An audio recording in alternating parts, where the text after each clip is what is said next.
Evening, everyone.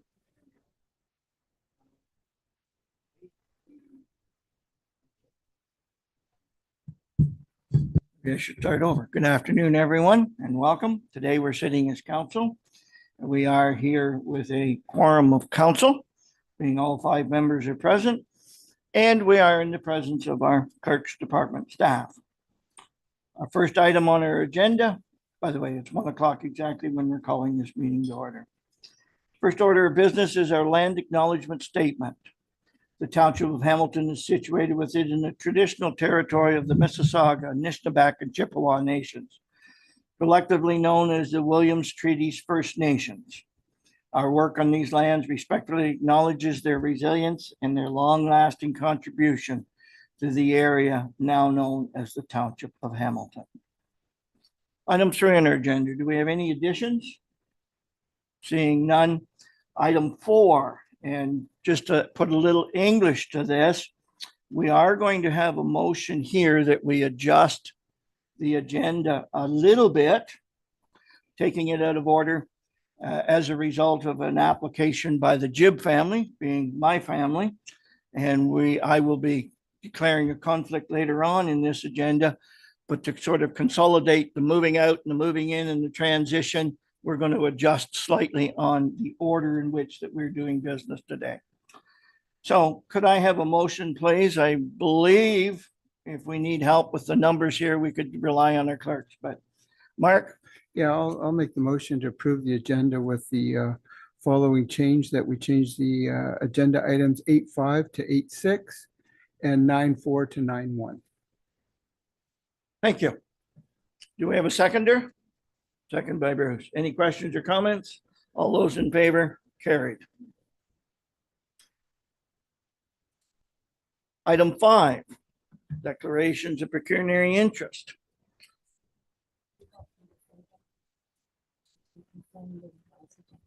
Very well. We're going back to 4 to get a motion for the revised agenda. It is recommended the Council of Corporation Township of Hamilton enacts as follows: that the revised agenda for today's meeting held on February 20th, 2024 be approved. Mover, please. Moved by John, seconded by Mark. All those in favor? Carried. Thank you. Item 5, declaration of pecuniary interest. I will declare that I am a family member of the items under 8.5 on our agenda and 9.4 on the agenda. Are there any other declarations of pecuniary interest?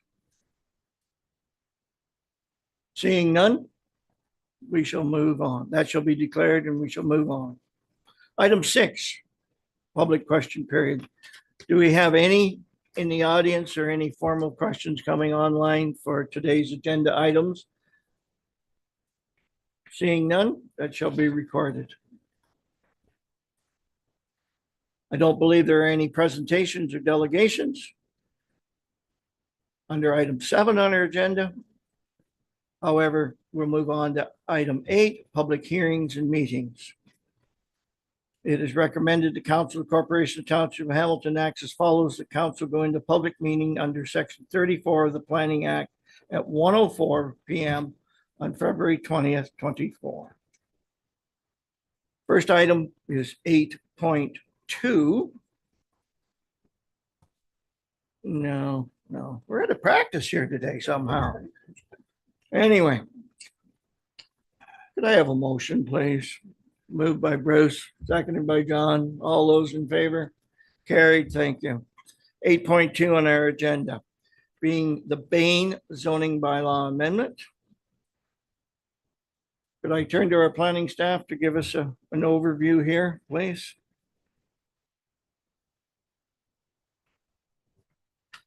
Is it on? Is this mic on? Okay. Through you, Mayor Jib. This is an application for a zoning bylaw amendment submitted by Wilson Bain, owner of the property at 9467 County Road 2 in part of Lot 6, Concession B. The property is located on the south side of County Road 2, east of Coburg. The application is required as a condition of consent application B0123, approved by the Committee of Adjustment on April 11th, 2023. The conditionally approved severance created a 0.63 vacant rural residential lot. So the entire property is a 16-hectare property located on the south side of County Road 2, west of Pentecostal Road. There's a water course that traverses the property in proximity to the existing single detached dwelling on the property. The water course and the single detached dwelling are located on the east side of the property, and the conditionally approved severed lot has frontage on County Road 2 on the west side of the property. There are 3 livestock barns in this general area. The CNCP rail corridor forms the southern property boundary, and Pentecostal Camp is located southeast of the subject property. The property is predominantly cleared and under active agricultural cultivation. So under the provincial policy statement, the property is considered rural and limited residential development is permitted by the policies provided that it is locally appropriate. During the review of the consent application BO123, it was demonstrated that the proposed severed lot complies with the policies contained in the provincial policy statement. The lot constitutes locally appropriate rural residential development, has frontage on a year-round county-maintained road, and is appropriately sized to accommodate the required private services. Compliance with minimum distance separation guidelines is mandated by both the PPS and the provincial policy statement and the Township of Hamilton official plan. And during the review of the consent application, it was demonstrated that the proposed severed lot is located out of the MDS setback requirements for those three livestock barns.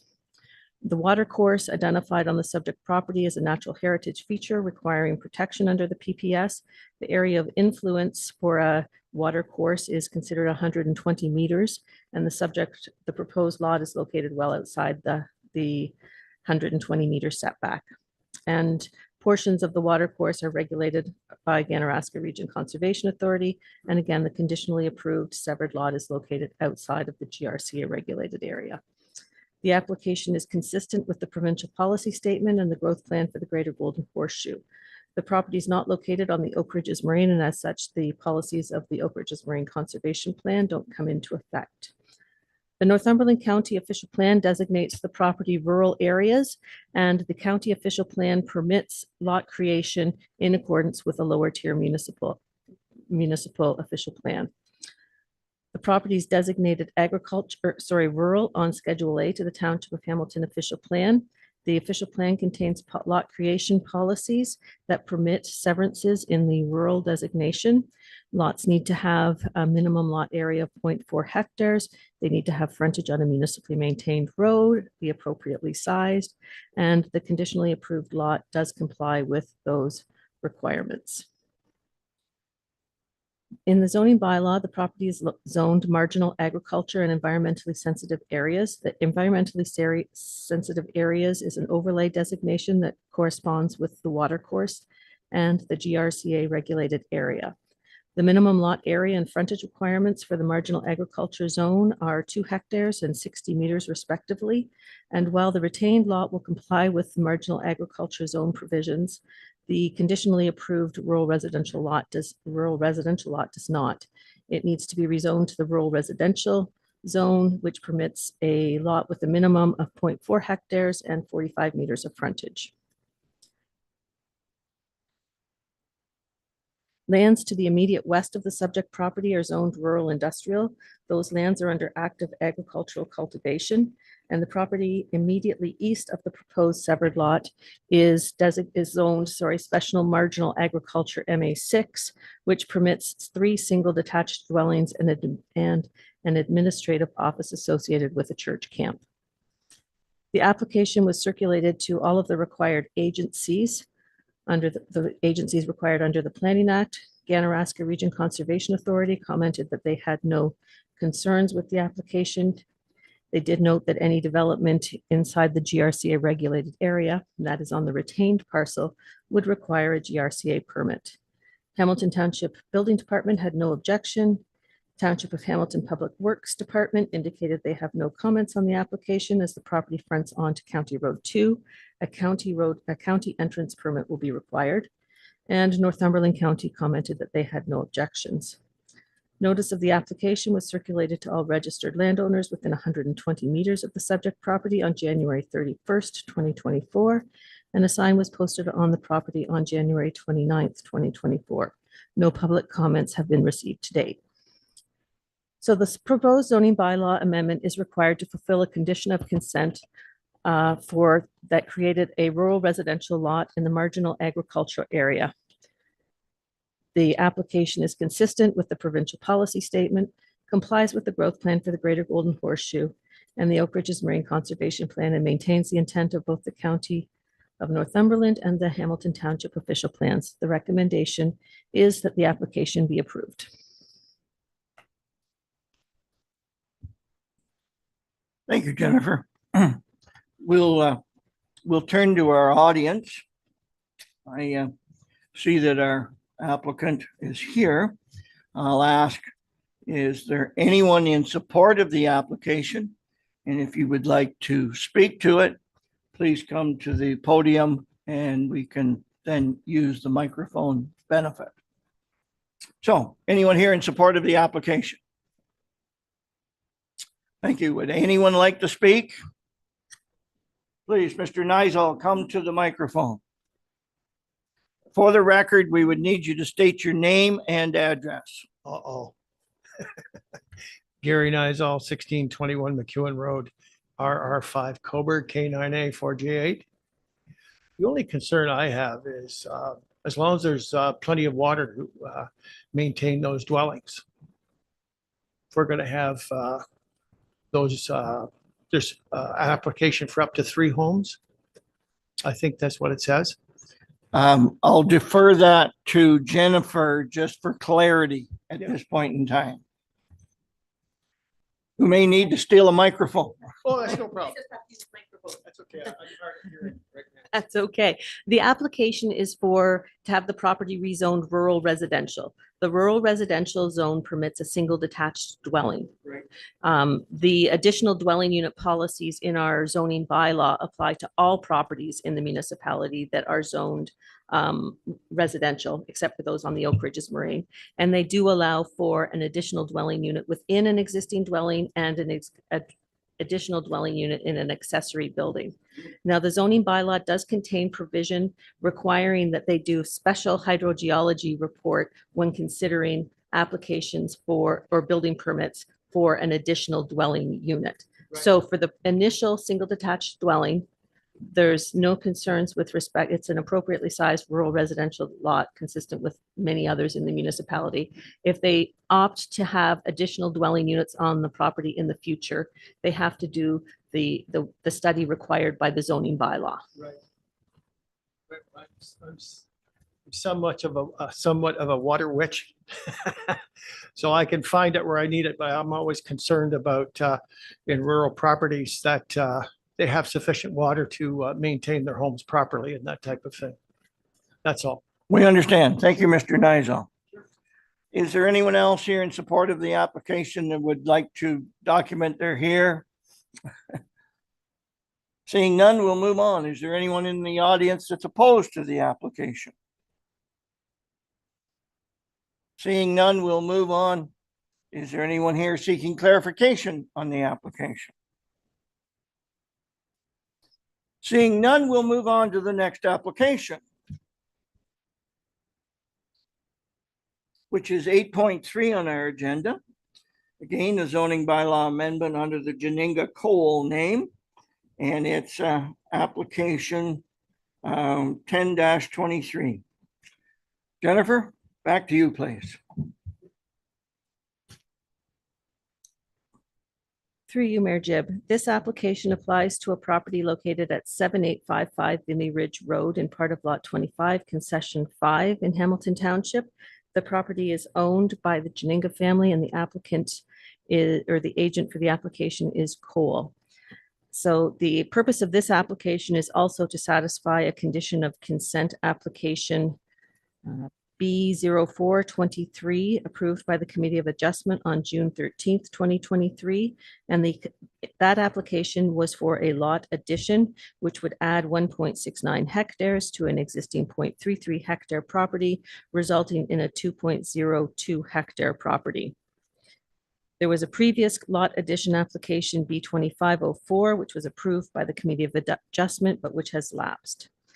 So the lands subject to the application are located in an agricultural area with many large farm properties in the immediate vicinity.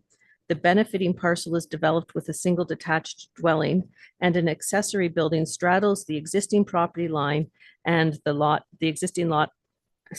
existing property line between the benefiting and the severed lots. So they're doing a lot addition that will ensure that the accessory building is entirely located on the resultant property.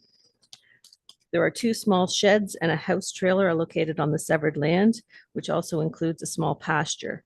As a condition of consent application BO 723, it was required that the house trailer on the property be removed on or before June 1st, 2024. There's an unopened road allowance that forms the eastern boundary of the subject property, and east of the road allowance is a heavily forested area with a water course that traverses the same property and extends into the southern corner of the subject lands. Those are the retained lands, not the severed lands that are going to be added. There were livestock barns identified at 4103 Art Lang Road and 4155 Morton Road. So the property is designated agriculture in the Township of Hamilton official plan, and generally severances aren't permitted in the agricultural designation. However, in this case, it's a lot addition application and no new developable lot will be created. The provincial policy statement and the county official plan and the township official plan all allow for lot additions in the agricultural designation, provided that the retained lands are suitably sized for agricultural uses.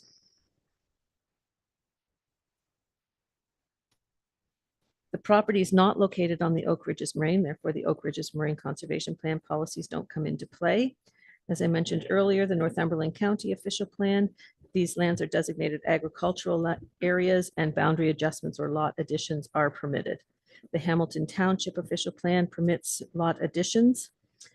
The zoning bylaw, a portion of the conditionally approved lot addition lands and the entire benefiting parcel are zoned Special Rural Residential 11, RR 11, while the remainder of the lot addition lands are zoned permanent agriculture in the Hamilton Township zoning bylaw. The Special Rural Residential 11 zone permits all the uses of the rural residential zone and also permits an accessory building with a maximum height of 6 meters instead of the normally permitted 4.5 meters and a home industry with the maximum floor area of 92.9 square meters. The agricultural zone permits a broad range of agricultural uses. Because the applicant keeps few cattle on the property, and the property is being rezoned, or the recommendation is that it be rezoned to a special permanent agriculture 29 zone, which will permit agricultural uses along with the single detached dwelling and accessory building with a reduced lot area of 2.02 hectares instead of the normally required 18.2 hectares, and a reduced lot frontage of 60.96 meters instead of the normally required 100 meters. The special permanent agriculture 29 zone will also recognize the home industry with a maximum floor area of 92.9 meters squared. These special zone provisions will not have to recognize an increased height for an accessory structure because the maximum height for an accessory buildings in the permanent agriculture zone is 45 meters. So that's why that provision isn't carried over in the recommended zoning. And it's also recommended that the existing accessory building has an interior side yard setback to the east of 2.89 meters, and the smaller sheds are located 2.07 and 2.57 meters from the eastern property line. The minimum interior side yard setback in the permanent agriculture zone is 10 meters, so the permanent agriculture 29 exception zone would recognize the existing setback for the setbacks for the existing accessory buildings and shed. The application was circulated to the agencies as required by the Planning Act. Township of Hamilton Building Department had no objection. Township of Hamilton Public Works Department indicated they have no comments on the application as there's already an existing entrance. Northumberland County commented that they had no objections. Notice of the application was circulated to all registered landowners within 120 meters of the subject property on January 31st, and a sign was posted on the property on January 29th. No public comments have been received to date. So the application is, the proposed zoning bylaw amendment is required to fulfill a condition of application B0723, which required that the entire resultant property, both the severed and retained lands, be rezoned to the marginal agriculture zone. Now, while the condition of consent suggested that the property should be rezoned to the marginal agriculture zone, because the property is located in the agricultural designation, the appropriate zone for it is an agricultural zone, not the marginal agriculture, and that's why we went with the permanent agriculture zone provision. So the application is consistent with the provincial policy statement, complies with the growth plan, the Oak Ridges Marine Conservation Plan, and the county official plan and the township official plan. The recommendation is that the application be approved. Thank you, Jennifer. Again, turning to the audience, is there anyone here in support of the application? Please, for the record, come to the podium, state your name and address. And any comments you wish. Sid Cole, 7855 Vimy Ridge Road, Coburg. Thank you. Any comments? I don't have any additional comments. Thank you. Is there anyone else in support of the application present? Is there anyone here in opposition to the application? Seeing none. Is there anyone here seeking clarification on the application? Seeing none. Jennifer, you're not getting much of a break. You're back to the next application, which is 8.4 on our agenda in the Minifee name and zoning bylaw amendment 11-23. Please.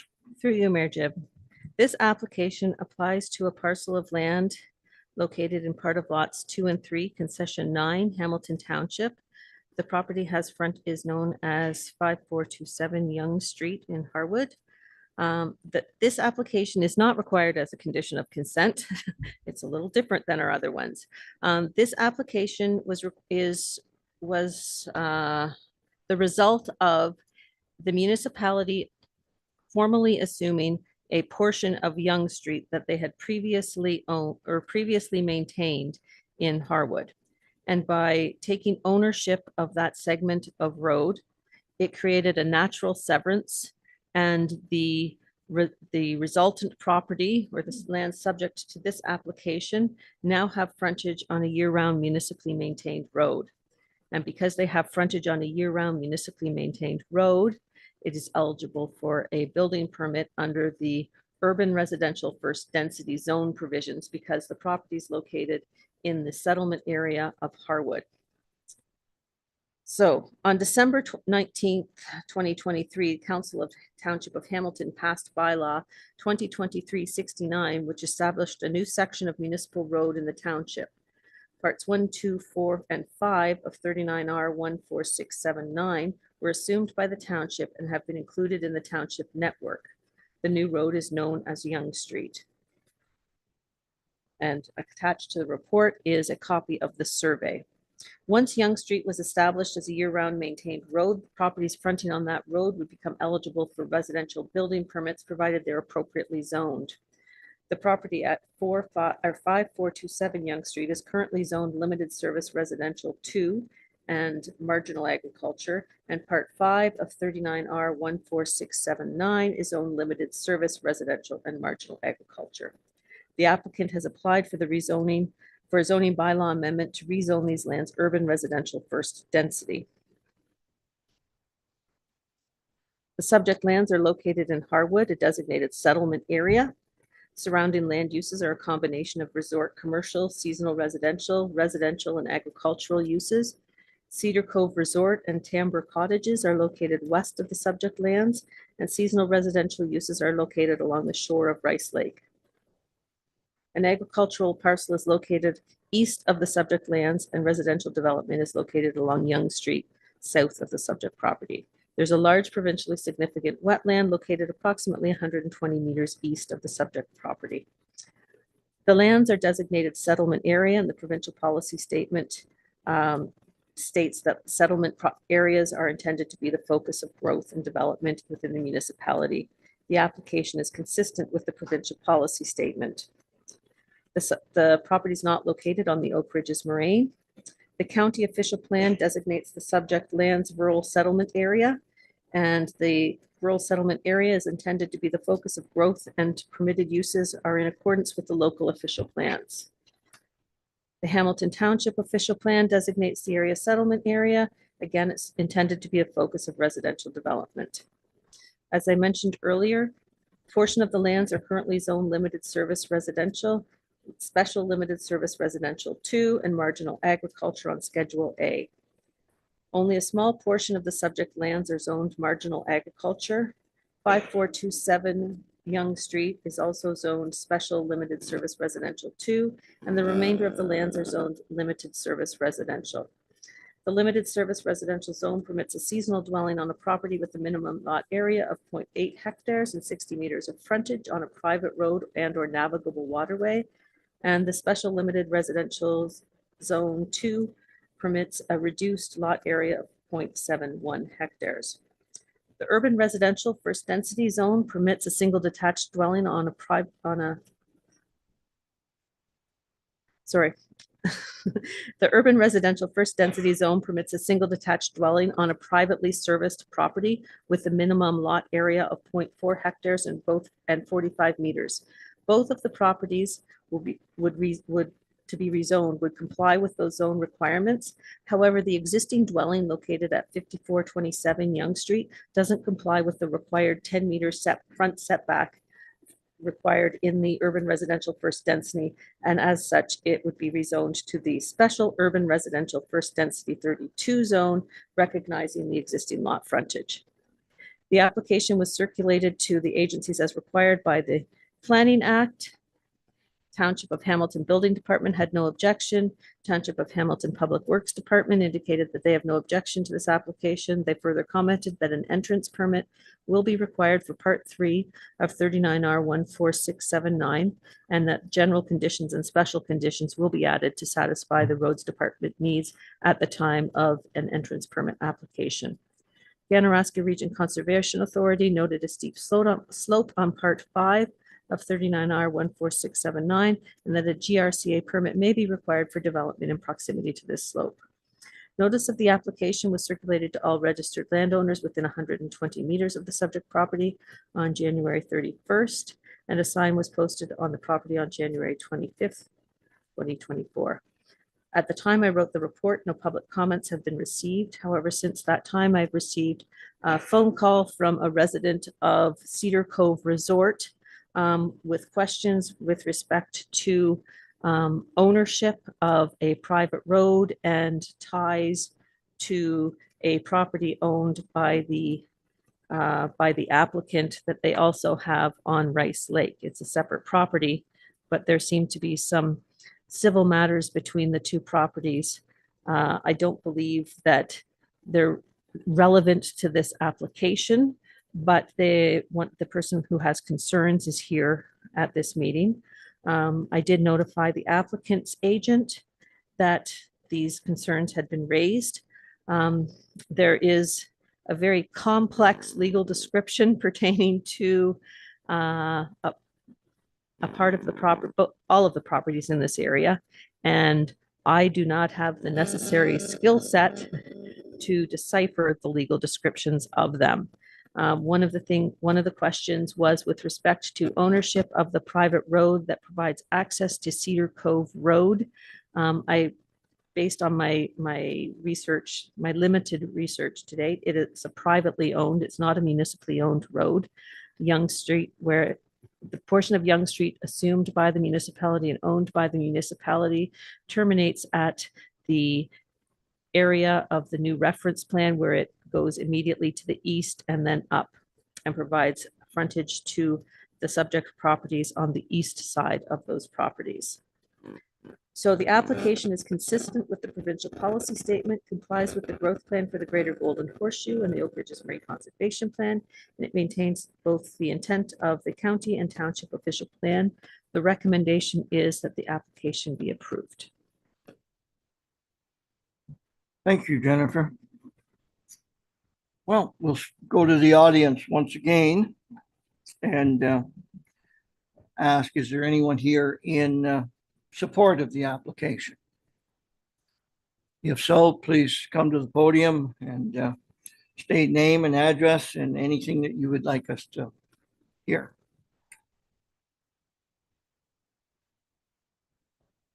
Craig Menifee, 6 Robertson Street, Colborne, Ontario. It's my mom's property that we're just trying to get severed off for my son to build a place there. So, thank you. Thank you. Anyone else in support of the application? Moving on, is there anyone here that is opposed to the application?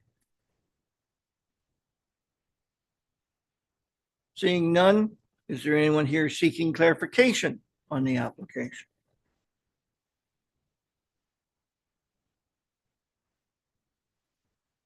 Well, that concludes that particular application at this point in time. Thank you. And item 8.5 is our next written agenda item, which is set aside for a moment.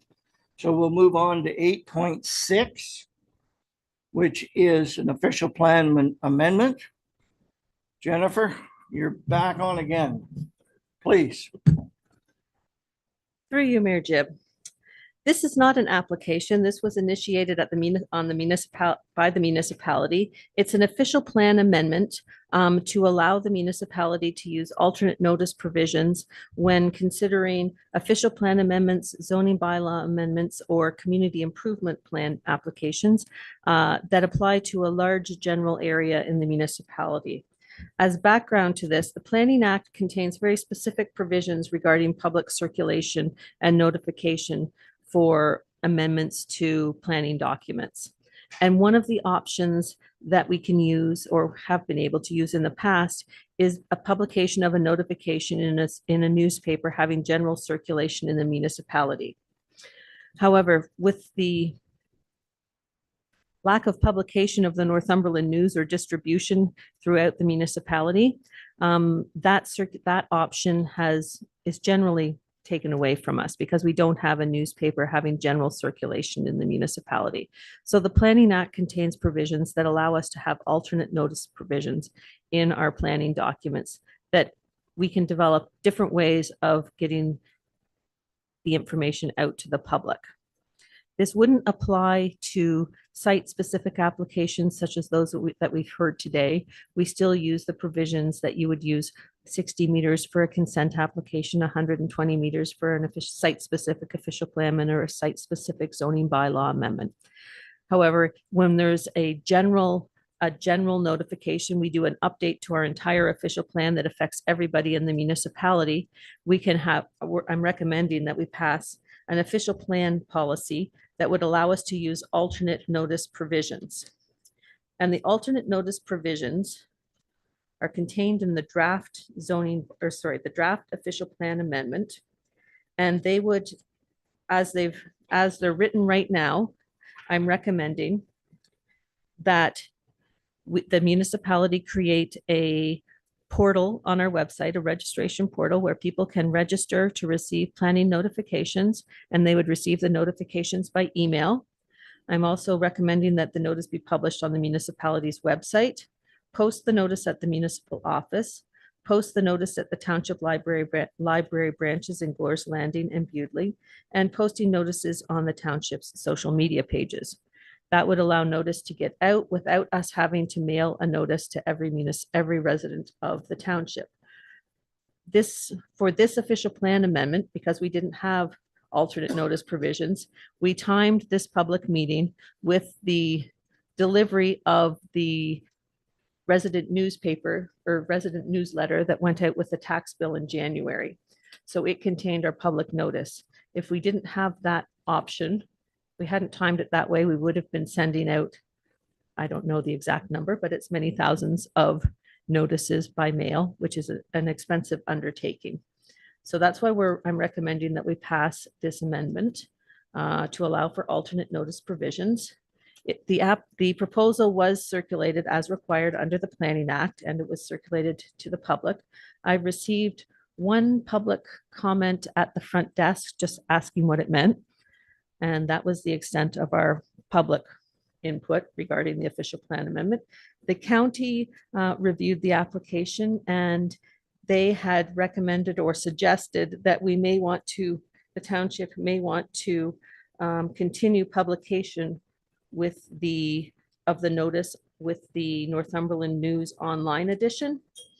At the time of the report, I didn't have the costs associated with that, but the costs are relatively expensive, between $800 and $1,000 for a notice, which is expensive. So what we could do if we wanted is, in addition to the provisions that I've included in the draft official plan, instead of saying we shall post the notice on the online edition, we could put we may, and then it gives us the option of doing it in the future if we want to, but it's up to the municipality. It's not prescriptive, or we can just leave it out. So the recommendation is that the township adopt an official plan amendment with the alternate notice provisions to allow us with a more cost-effective way of notifying the public of general amendments to our planning documents.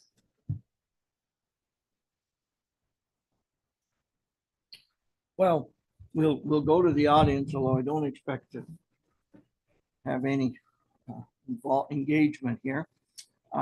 Is there anyone in the audience in support of this presentation? Is there anyone here in opposition? Is there anyone seeking clarification? No one.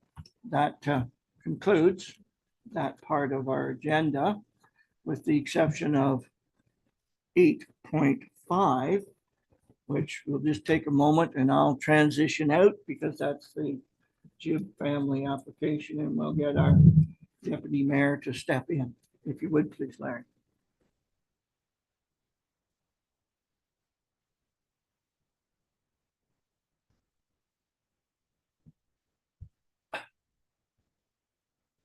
Kept the seat warm for me.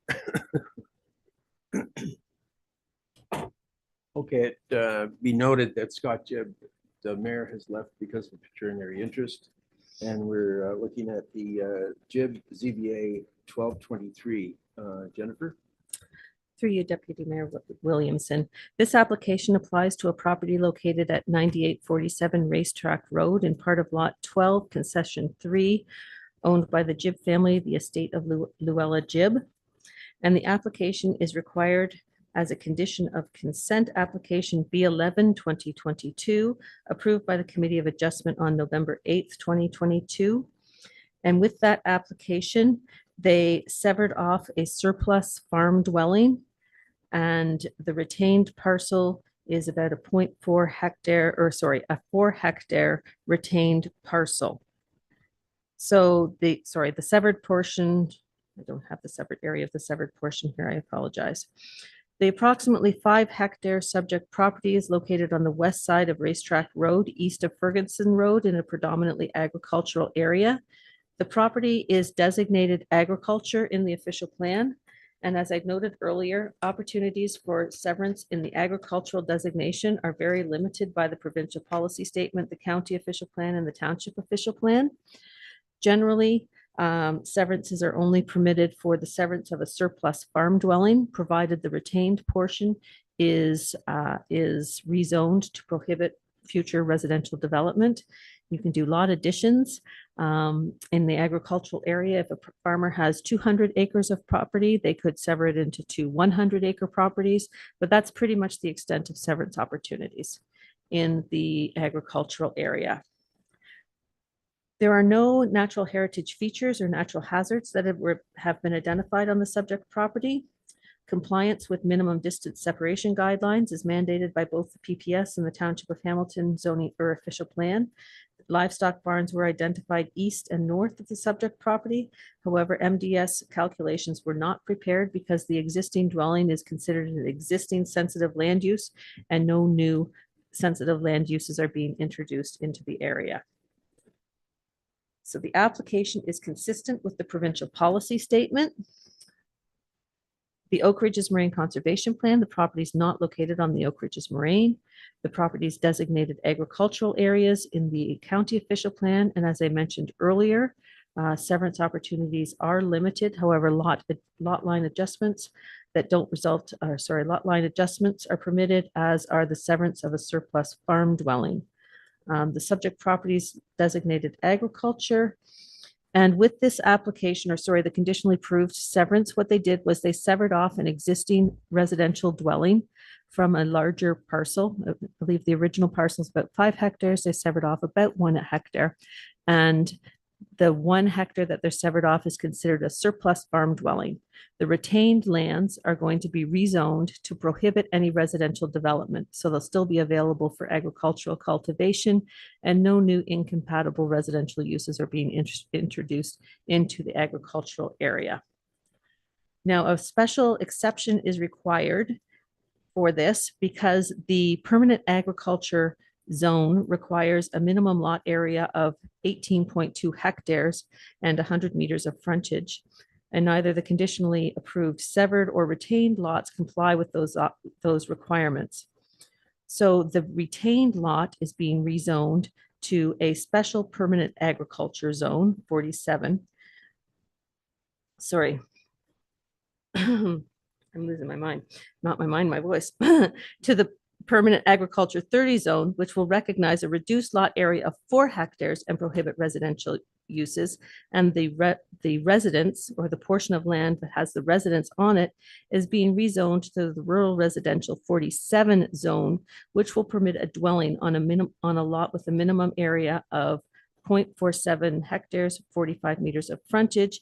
However, the lot does not, or the residence on the property does not comply with the 20-meter side yard setback, rear yard setback for the existing dwelling. It has 13.85 meters.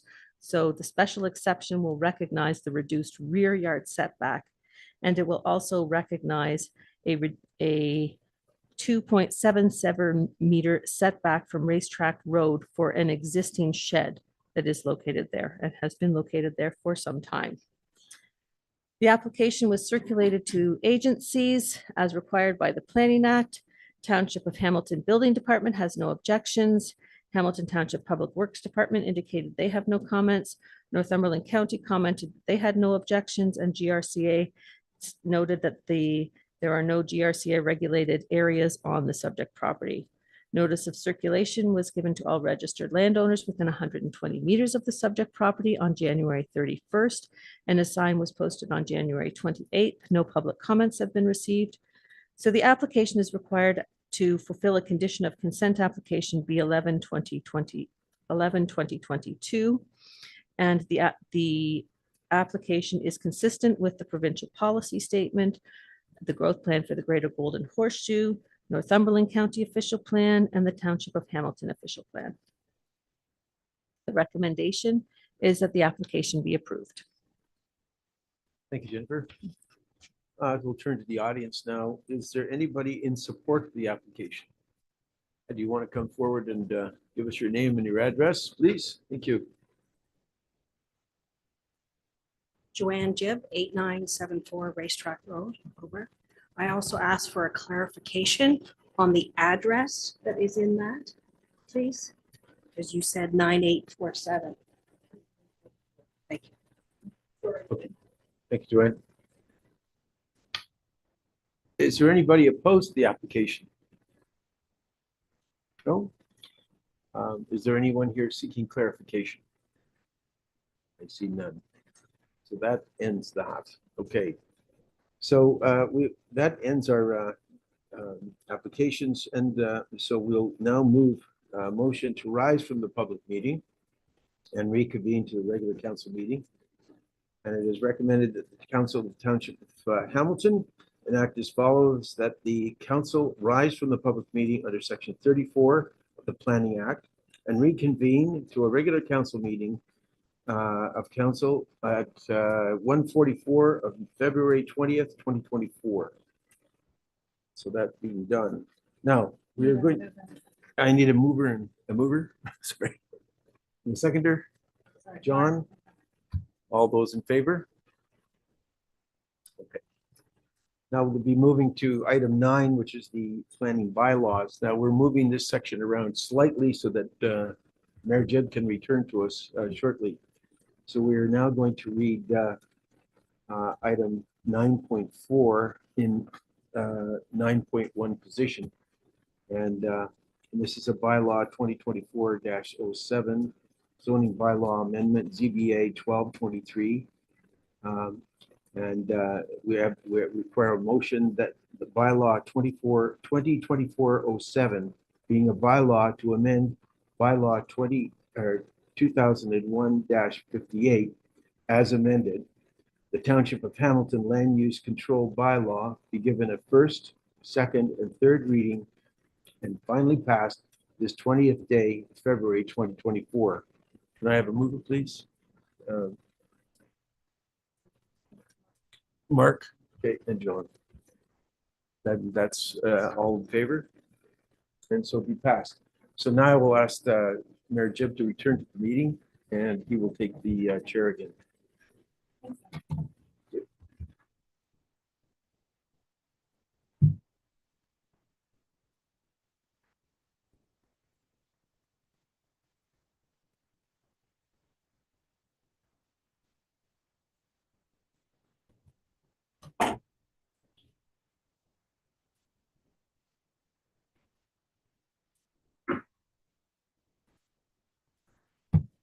Thank you, everyone.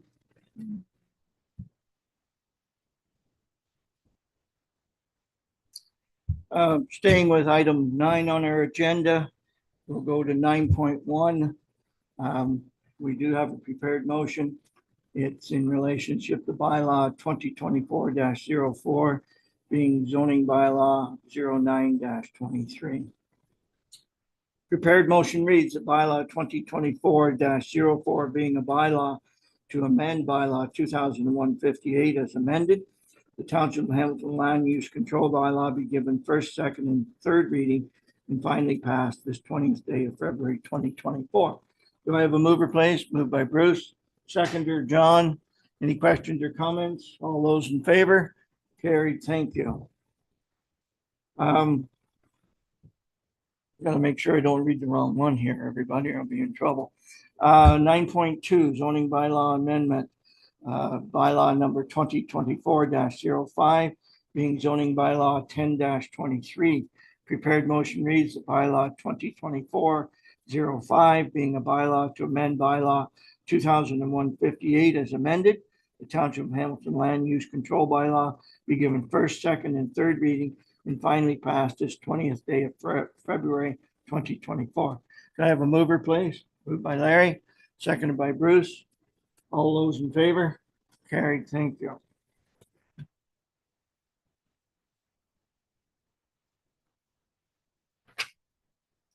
Nine point three. It's being bylaw 2024-06, dealing with zoning bylaw amendment 10-23. Again, prepared motion that the bylaw 2024-06 being a bylaw to amend bylaw 2001-58 as amended. The Township of Hamilton Land Use Control Bylaw be given first, second, and third reading and finally passed this 20th day of February 2024. I have a mover, please. Moved by John, seconded by Mark. Questions, comments?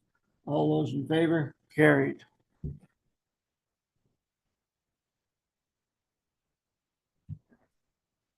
So 9.4 was done earlier. 10.1. Council minutes of January 16th. Prepared motion that the minutes of the January 16th, 2024 regular council meeting be adopted. Moved by Bruce, seconded by John. Questions or comments? All those in favor? Carried. Thank you.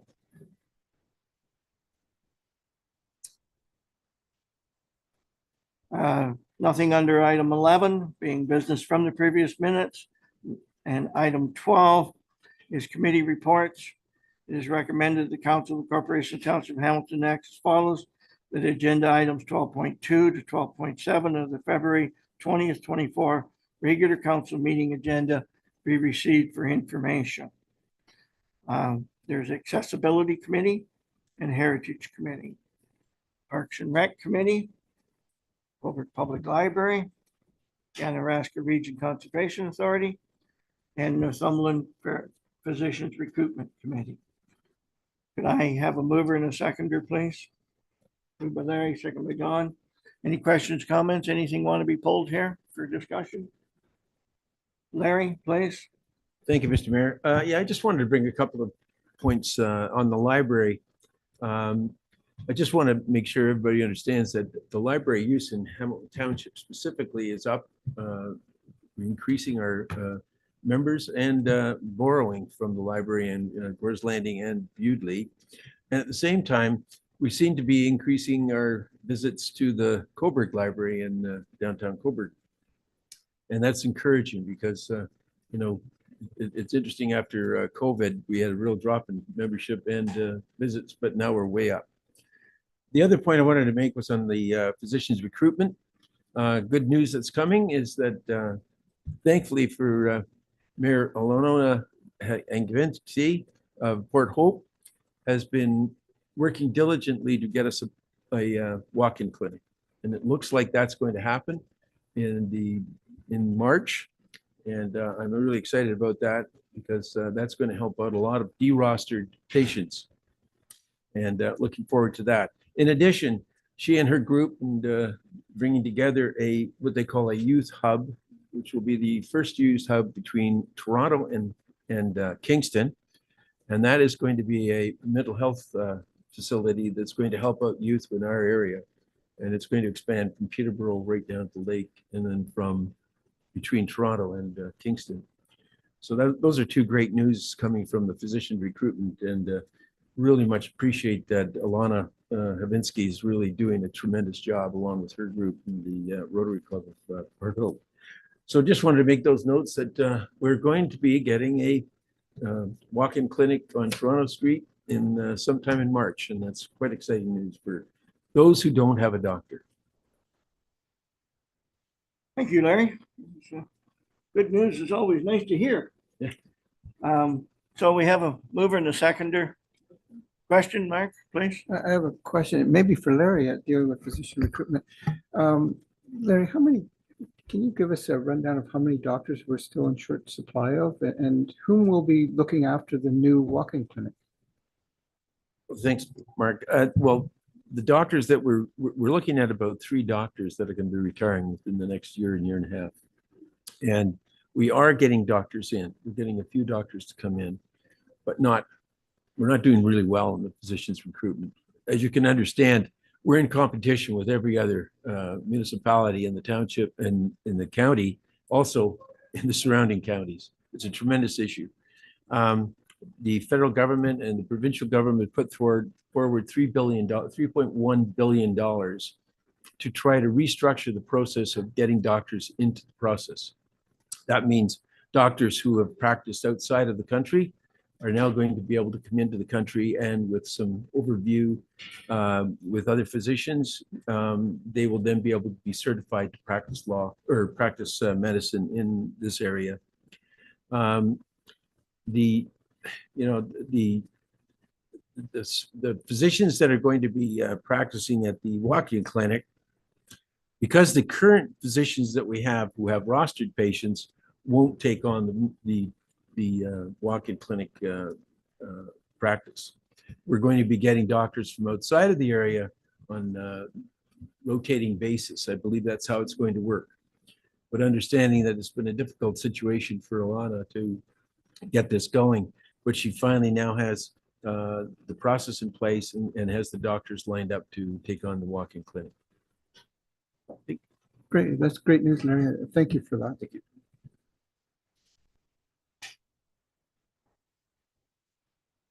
Any follow-up questions or thoughts?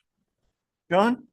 Just want to make a comment, Mayor Jib, just through the accessibility committee, that I'm glad to see that over 70 people per month are using the accessibility vehicles to go with their appointments, and mainly from Hamilton Township, which is a real eye opener.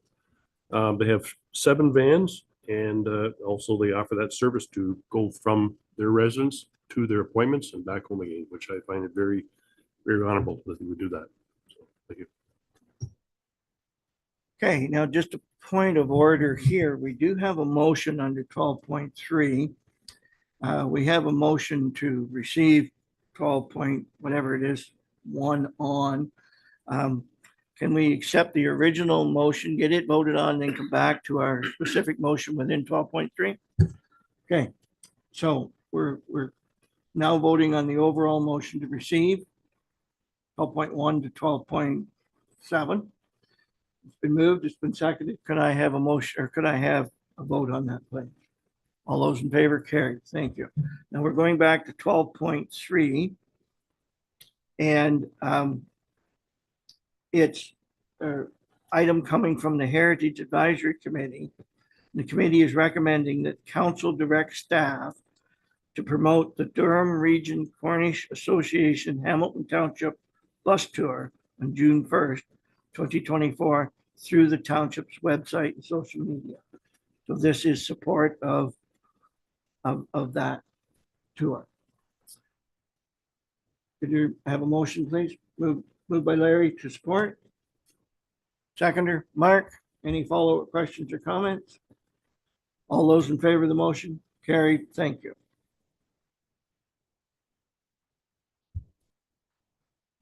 Okay, moving on to item 13 on our agenda. Service saddle failure replacement. Anita.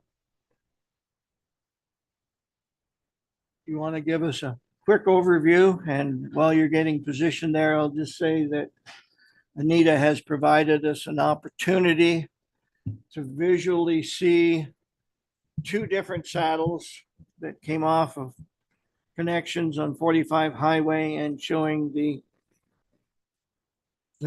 result of having to do repairs. Anita, please. Good afternoon, Mayor Jip. Other than what is written in the report, there isn't really much to add, other than they were successfully replaced, though at due cost, unfortunately. Any questions or comments for Anita? John? Yes, through you, Mayor Jim. I asked this question earlier and couldn't really get an answer. I'm probably going to get the same focus on this. It How wasn't many- necessary to limiting that question to you, Anita. How many saddles do we have in the township? Would you estimate altogether? Well, there are approximately 580 total connections between Creighton Heights and Camborne on the 2 water systems. That's a lot. Okay, thank you. Any other questions? The one I thought John was going to ask, how many more bad ones do we have? And that, of course, is the unknown. We hope none. We hope none. Thank you, Anita. In relationship to 13.1, the prepared motion is that the council receives report WTR 2024-01 service saddle failure replacement on County Road 45 for information, and that council approves the replacement of the failed service saddle for a value of $13,432 to be funded from water capital reserve. I have a mover, please. Moved by Bruce, second by Larry. Questions, comments?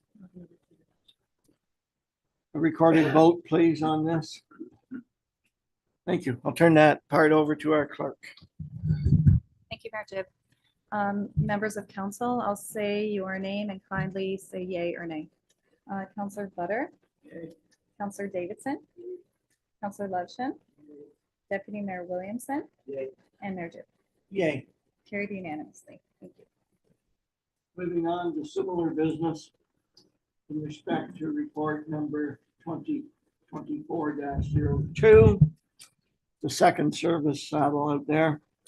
The council receives report WTR 2024-02, second service saddle failure replacement on County Road 45 for information, and that council approves the replacement of the failed service saddle, including restoration for the cost of $10,720 to be funded from water capital reserve. And I have a mover and a seconder, please. Moved by John, second by Larry, and we'll go with a recorded vote again, please. Counselor Butter. Counselor Davidson. Counselor Lepton. Deputy Mayor Williamson. And Mayor Jip. Yay. Carried unanimous. Thank you. Moving on to 13.3 on our agenda. And 2023 annual and summary report for Camborne and Creighton Heights drinking water system. Council receives report, which is in the agenda, of course. WTR 2024-03, 2024 annual and summary report for Cameron and Creighton Heights drinking water system for information, and that council acknowledges receipt of the report by recorded votes. Can I have a mover and a seconder, please? Moved by John, seconded by Bruce. Before I move on with the recorded vote, Anita, any overview that you would like to give us here or quick synopsis? Thank you, Mayor Jip. I would like to give you the good news that we got 100% on both of our ministry inspections for 2023. And I thank you for putting your reports in the order in which you did, ending with good news. John. Just like to make one comment through you, Mayor Jib, is that I think it's a very detailed report, and thank you for that. It's I tried to read it all, but couldn't. Sorry. Well, it would certainly go without saying that there are some words and acronyms and many different things that we as non-professional water people can quickly conclude it's over our heads. So thank you, Anita, for that report. So recorded vote. Please. Counselor Butter. Counselor Davidson. Counselor Lepton. Deputy Mayor Williamson. And Mayor Jip. Yay. Carried unanimous.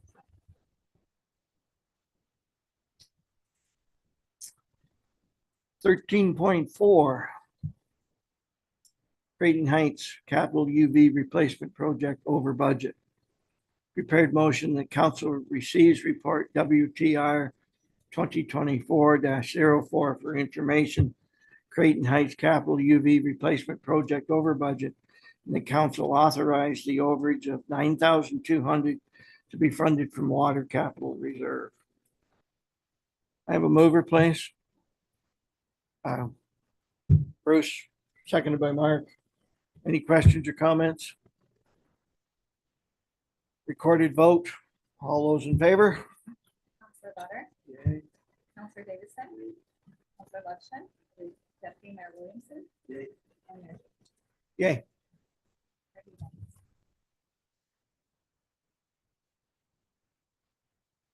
Item 13.5 being WTR 2024-05, 2023 summary report and 2023 annual report for the Butterfield subdivision standalone distribution system fed by Lucy. Motion reads, the council receives report WTR 2024-05 for the 2023 summary report and the 2023 annual report for the Butterfield subdivision standalone distribution system fed by Lucy, and that council will acknowledge this by recorded vote. So mover and a seconder, please. Bruce, John, thank you. Any questions or comments? Larry?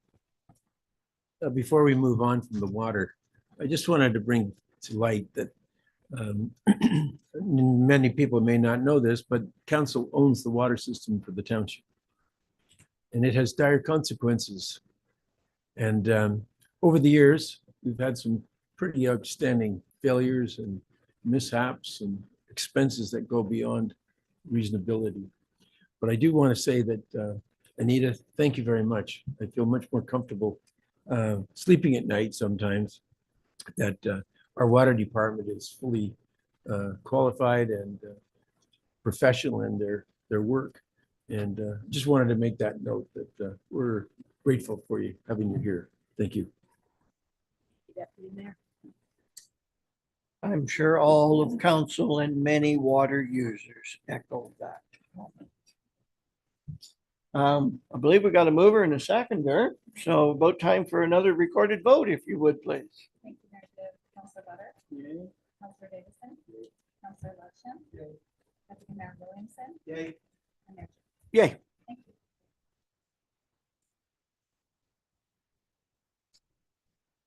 13.6 on our agenda. Dealing with half load restrictions. I know several of us had some thoughts about this at the committee level. We do have a prepared motion. The report has been in our package, of course. The council receives report, Public Works and Infrastructure 2024-02, half load restriction bylaw update for information, and that bylaw 2024-08 be brought forward for consideration to repeal bylaw 2006-08, being a bylaw to reduce load periods on municipal roads. And an opportunity for some tidy up with some wording in that old bylaw. Could I have a mover and a seconder, please? Moved by Larry, seconded by Mark. Any questions or comments? Mark, please. Just a quick question, Lucas, and it's within your report. You mentioned about the costs, and it says the cost will, and the sentence didn't get finished. I presume that's going to come out of your regular budget? Through you, Mayor Jib, yeah, it will just come out of our operating budget underneath the sign item. So And we did discuss the signage a little bit in coordinators. Any idea where and we haven't got the exact locations. We don't, the township doesn't post half load signs on every single road because it'd be very onerous, energy cost. But we'll probably post them in very similar quadrants of the township where the fire signs are. And then obviously we'll have a few communications with our local contractors so they're aware when this has happened, right? Because it does through our bylaw give Public Works Management the delegated authority, right, to remove them or post them sooner. So obviously this season, they're likely going to come off sooner, but you never know. Take them down, or I might put like a banner over them so people understand, like lifted or something. I kind of copied some of the language from Quinny West and City of Belleville, so. Any further questions? Yeah, John. Just a comment. I thank Mark for that question. That was what I had in my mind as well. The next thing was I like this bylaw. It's important to bring in because of the weather fluctuation at different times, and I'm glad to see it move forward. So thank you. Thank you. Bruce. So, is there exemption for like no truck? Sign? I think through the Highway Traffic Act there is, but you would have to talk to an enforcement officer. I really don't know. There is a few things in the Highway Traffic Act that are exempted, like us for highway maintenance, we would be exempted from it, but I don't know the agricultural side of it. I'm not sure. I thought it was, but I didn't know.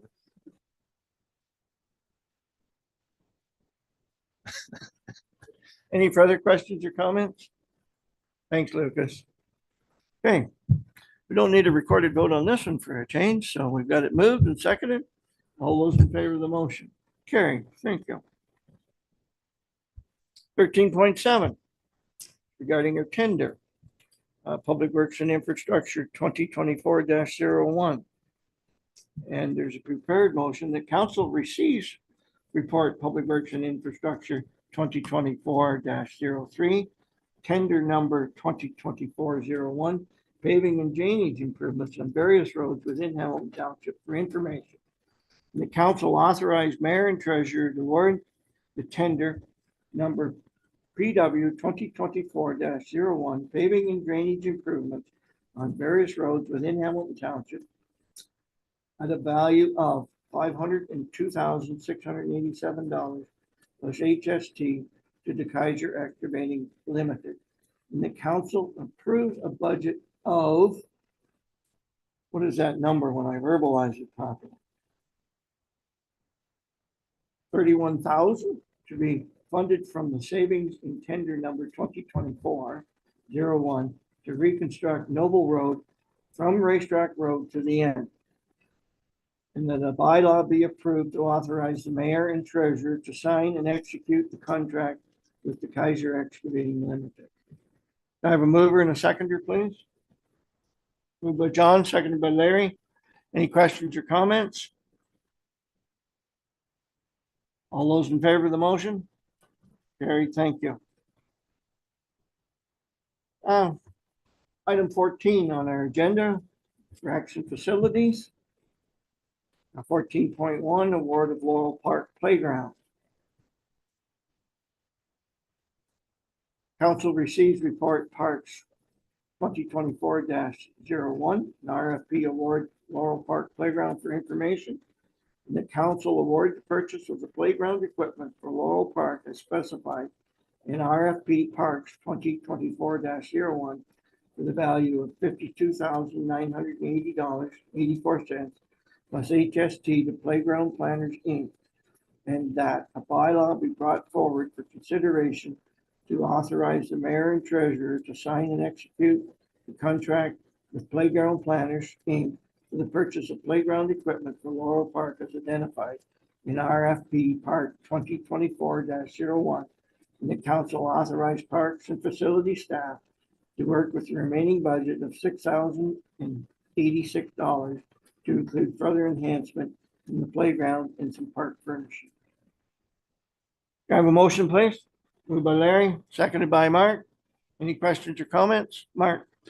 Just a quick question, Trevor. Did this go to the accessibility committee? Is there anything for accessibility issues within the park? Through you, Mayor Jib, it didn't go to the committee. It was out there for the public input. It is all AODA accessible, much as our other playgrounds were. Is there any thoughts to go there now and maybe they'll put some money aside for a swing or something like that of that caliber? Yeah, so that's one of the things that it did include in the original proposal was the handicap accessible swing. And then further, just a regular swing. So that's one of the things that we want to look at with that additional money is to have another bay put onto the swings. I've received some quotes for that we can look into. They won't be accessible, but it's enhancements to the playground. When we had our public meeting, there was a lot of the feedback was they liked the two sets of swings. I just know when we did the Cold Springs one, we had that, the committee actually had a chance or an opportunity to comment. So Yeah. And I think at that time that was a different committee that were much more active and involved. And I think as we've looked into before, a lot of times they still want to look at the poured rubber surfacing. Unfortunately, the cost of the poured rubber surfacing just eliminates the playground altogether if we were to do that. So. Right. Okay, thanks. Any other questions for Trevor? John? Just to answer Mark's question, I believe there was a young lady there that had accessibility issues, I believe, at the night of the selection. Yes, there was. So I think she was part of that as well. So Yeah, she wasn't part of the accessibility committee, but she did come was in there to make a selection, which is to good. look. Yeah, and we did have 55 respondents to the event that come and put their selections in. Just to say, it looks wonderful what you're planning, so it'd be quite an enhancement. Yes. Councillor Williamson and I had a bet on who would be selected, and both of us lost. So kids made the choice. We didn't. And then they weren't two of the 55 either. Okay, moving on. We have a motion, been moved and seconded. Any other questions? All those in favor of the motion? Carried. Thank you. 14.2. Parks and Rec tender in respect to a 3/4 ton crew cab. Prepared motion. The council receives report 2020 Parks and report Parks 2024-02. Tender award 2023 or 2024. Heavy duty 3/4 ton crew cab pickup truck for information. And the council authorizes the mayor and treasurer to award the tender. Number Parks 2024-02, one new 2023 or 2024. Heavy duty 3/4 ton crew cab. pickup truck, value of 76,500 plus HST to Thomas Buick GMC.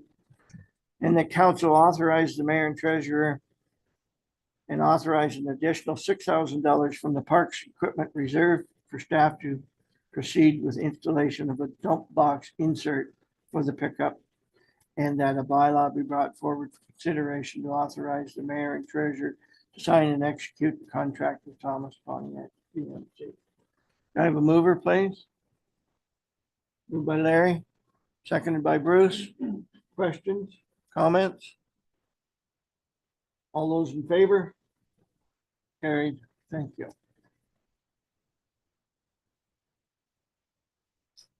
Moving on to item 15, corporate services, 15.1.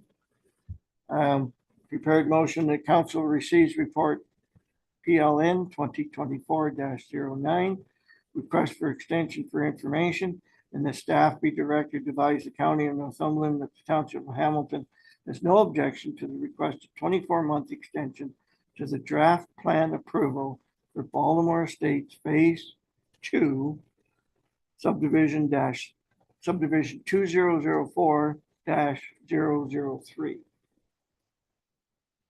Have a mover, please. Moved by Bruce, seconder, John. Any questions or comments? All those in favor of the motion? Carried. Thank you. 15.2, council remuneration. Prepared motion that report T 2024-02, being the 2023 council remuneration, be received by council. I have a mover, please. Moved by Mark, seconded by Larry. Any questions or comments? It could be my phone in the other office over there, so I'm not going to it. All those in favor of the motion? No, that was not a predetermined distraction for the motion, by the way. Item 15.3, development charge study. Prepared motion, the council of the township of Hamilton receives report 2024-03, being 2024 development charge study for information, and the council approves $40,000 for the 2024 development charge study to be funded from the development charge. The council approves the selection of Watson and Associates to complete the 2024 development charge DC study, and the bylaw be brought forward for consideration to authorize the mayor and treasurer to sign and execute the contract with Watson and Associates. Can I have a mover, please? Moved by Larry, seconded by John. Any questions or comments? Larry. Thank you, Mr. Mayor. It seems to me in the report, it lists all the bills that have gone forward from the government regarding building more homes. And it seems to me every time we turn around, there's a new bill that affects us all. And hopefully this DC charge is going to clear up the confusion, because every time they bring in a new bill, we seem to lose. You know, they want us to build more homes, but we're not bringing any money to the table to do so. So anyway, just that's my comment, a bit of frustration on the governments from all these bills for building more homes. Thank you. Any further questions or comments? All those in favor of the motion? Okay, thank you. Item 15.4 on the agenda. The Northumberland Intermunicipal Task Force on Housing and Homelessness. Motion reads that council receives report CD 2024-02 regarding the Northumberland Intermunicipal Task Force on Housing and Homeless for information. And that a member of council be appointed to the Northumberland Intermunicipal Task Force on Housing and Homelessness as a Township of Hamilton representative. And further, that a bylaw be brought forward for consideration in March 2024 to amend bylaw 2022-61, being a bylaw to appoint members of council the committees and boards for the 2022-2026 council term. I have a motion, please, to get this on the floor. Moved by Larry, seconded by John. Discussion. One of the things that I'm going to be asking is, do we have a volunteer that might consider doing this? However, I'll set that aside for a second. Comments, questions from other council members? John? Maybe you can answer this question, Mayor Jib. Do we not have a task force or a county staff working on this so far? The answer to that's yes. And there certainly has been some discussion as to whether this is a parallel project, if I can use that terminology. At this point in time, I am supportive of us getting a member to this particular component of the organization to get information. We do not have a representative there today, as we all know, and it is moving somewhat forward. And is it necessary? Is it valuable? I mean, the topic certainly is, but is it duplication? And when we don't have someone sitting there, we're not getting the information as adequately as we should. So from my perspective, the answer to your question is yes. And I would still like someone to be able to go and see what's truly happening at this level at this time. Hopefully I've answered your question. Any other questions or comments? Mark? If I may, just to lead on with what John has mentioned, I mean, normally social services within the county would be the ones leading this.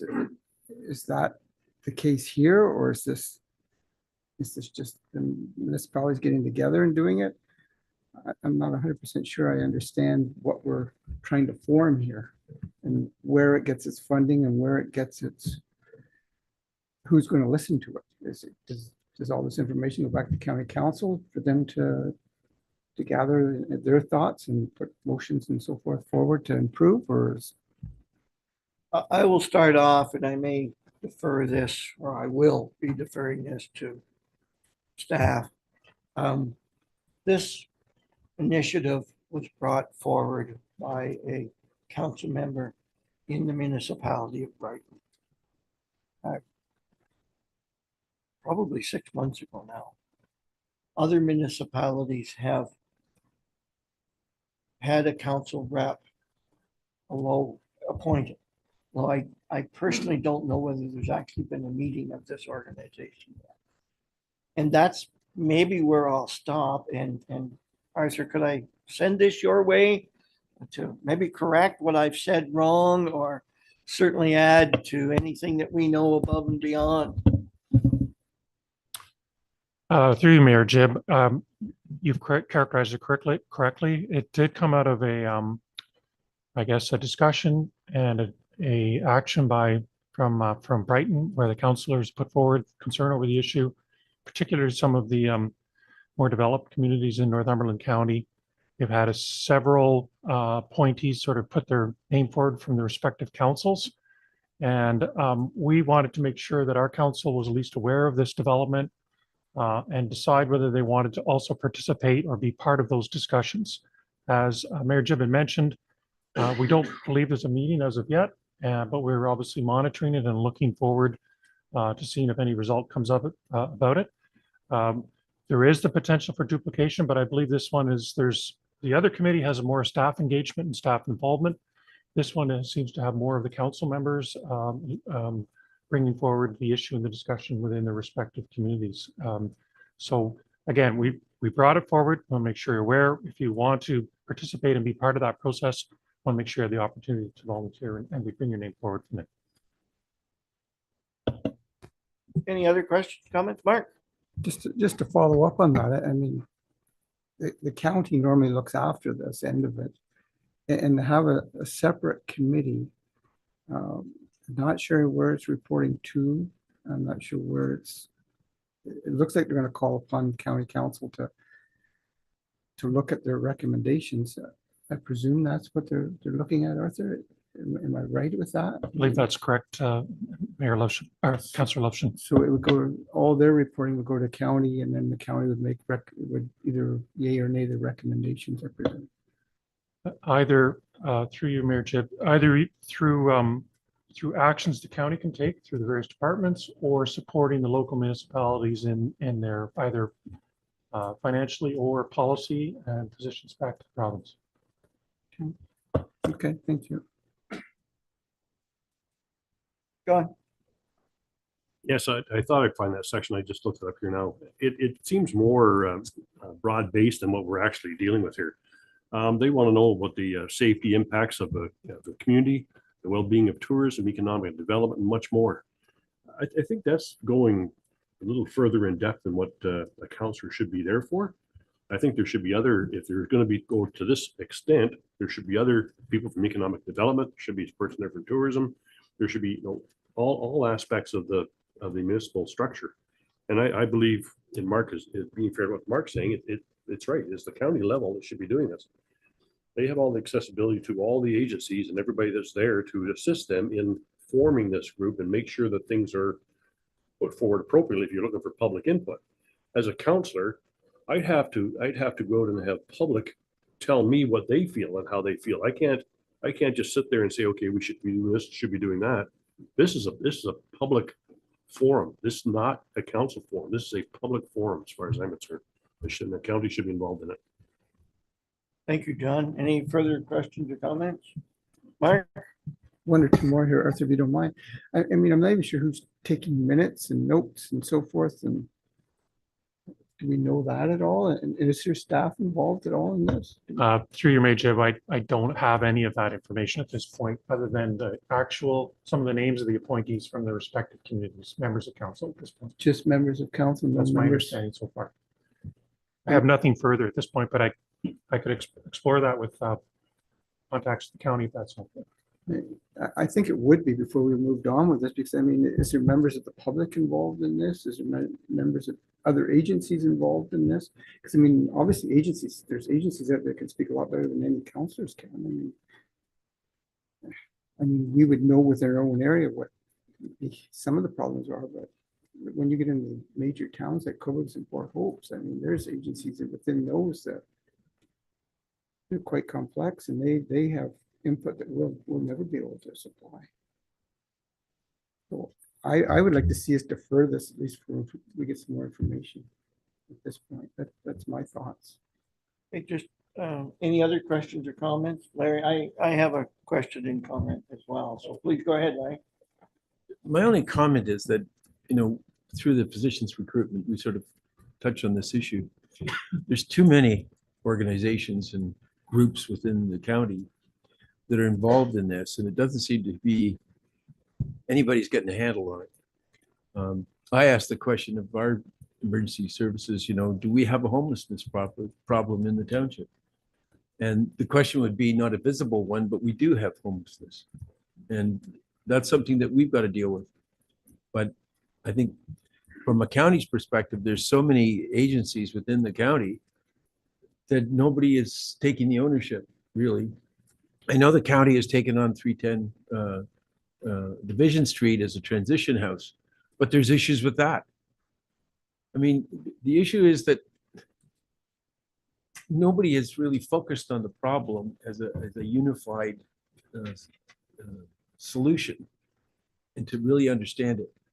And I don't think this organization in Brighton, it's an honorable task, but as you said, that it's something that we need to focus on our county and try to solve it there using benchmarks for others. But I don't think we need to really get involved in this.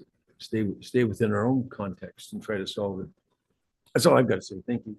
Thank you. Any other questions or comments? On the outset of this debate on this topic, I said I would like to see someone go to this committee to get information. I'll turn to our CAO.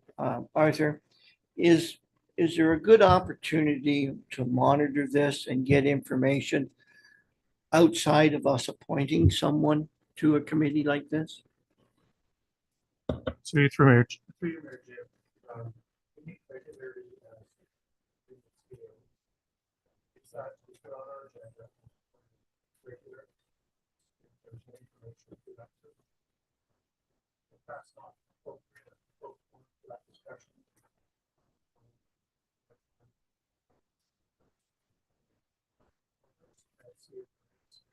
Information to get first of all.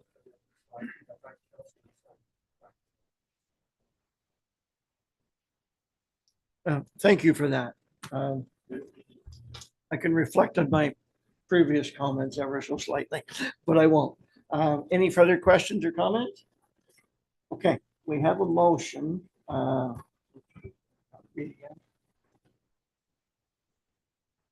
We have a motion basically to appoint someone. Order of process here, if we would like to defer this, does a motion of deferral sort of supersede that previous motion? So we don't have to remove our previous motion or vote on it. Okay.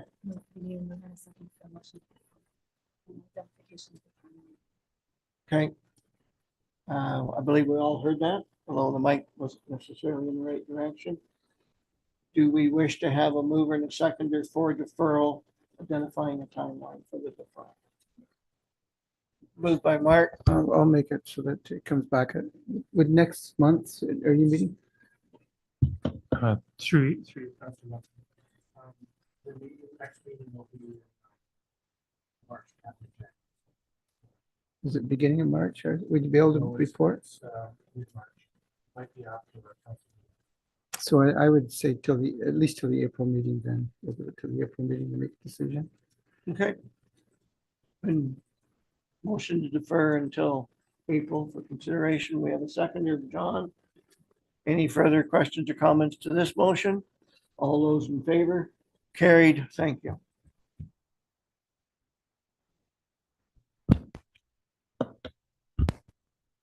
Building development service year-end statistics. We have a prepared motion that council receives report BLDG 2024-01 being 2023 Development Services Year-End Report for information only. I have a mover to get it on the floor. Moved by Bruce, seconded by Larry. Do we have any questions or comments? We do have our CBO with us. Question, comment, Larry?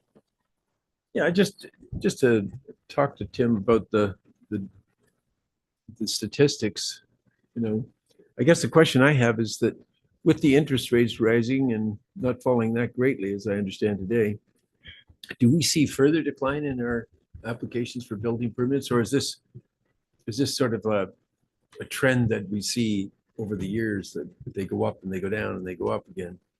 Sure. We've been pretty lucky with respect to how things have been going up until this year. We've never taken from reserves, I would say, over the last 5, maybe 7 years. And then seeing what's going on in Coburg with respect to development, it's hard to say that things aren't going to continue to incline because their development has exploded. It's only Hamilton Township and Brighton and Coburg have had a significant amount of development, and then the surrounding municipalities kind of slowed down this year for the first time. So I don't presume we'll see another year like this, but it's hard to tell. The market's really changed a lot of things for a lot of people in our township. So if I may, so do you see custom builds sort of decreasing and sort of more towards what do you call them? Spec homes. Yeah. Yeah, so we have a couple subdivision developments coming up the pipe, so I think that'll increase our single family dwellings or single detached dwellings. But then the vast majority of development that we see, it's custom homes on the larger lots in the municipalities. So, yep. Any further questions or comments? I'll just provide one. I know of some previous CBOs that used to use the word, we don't know what the crystal ball is really going to do. Could have used that as well. Yes. Thank you. Okay, been moved and seconded. We've had our debate. All those in favor of the motion? Carried. Thank you.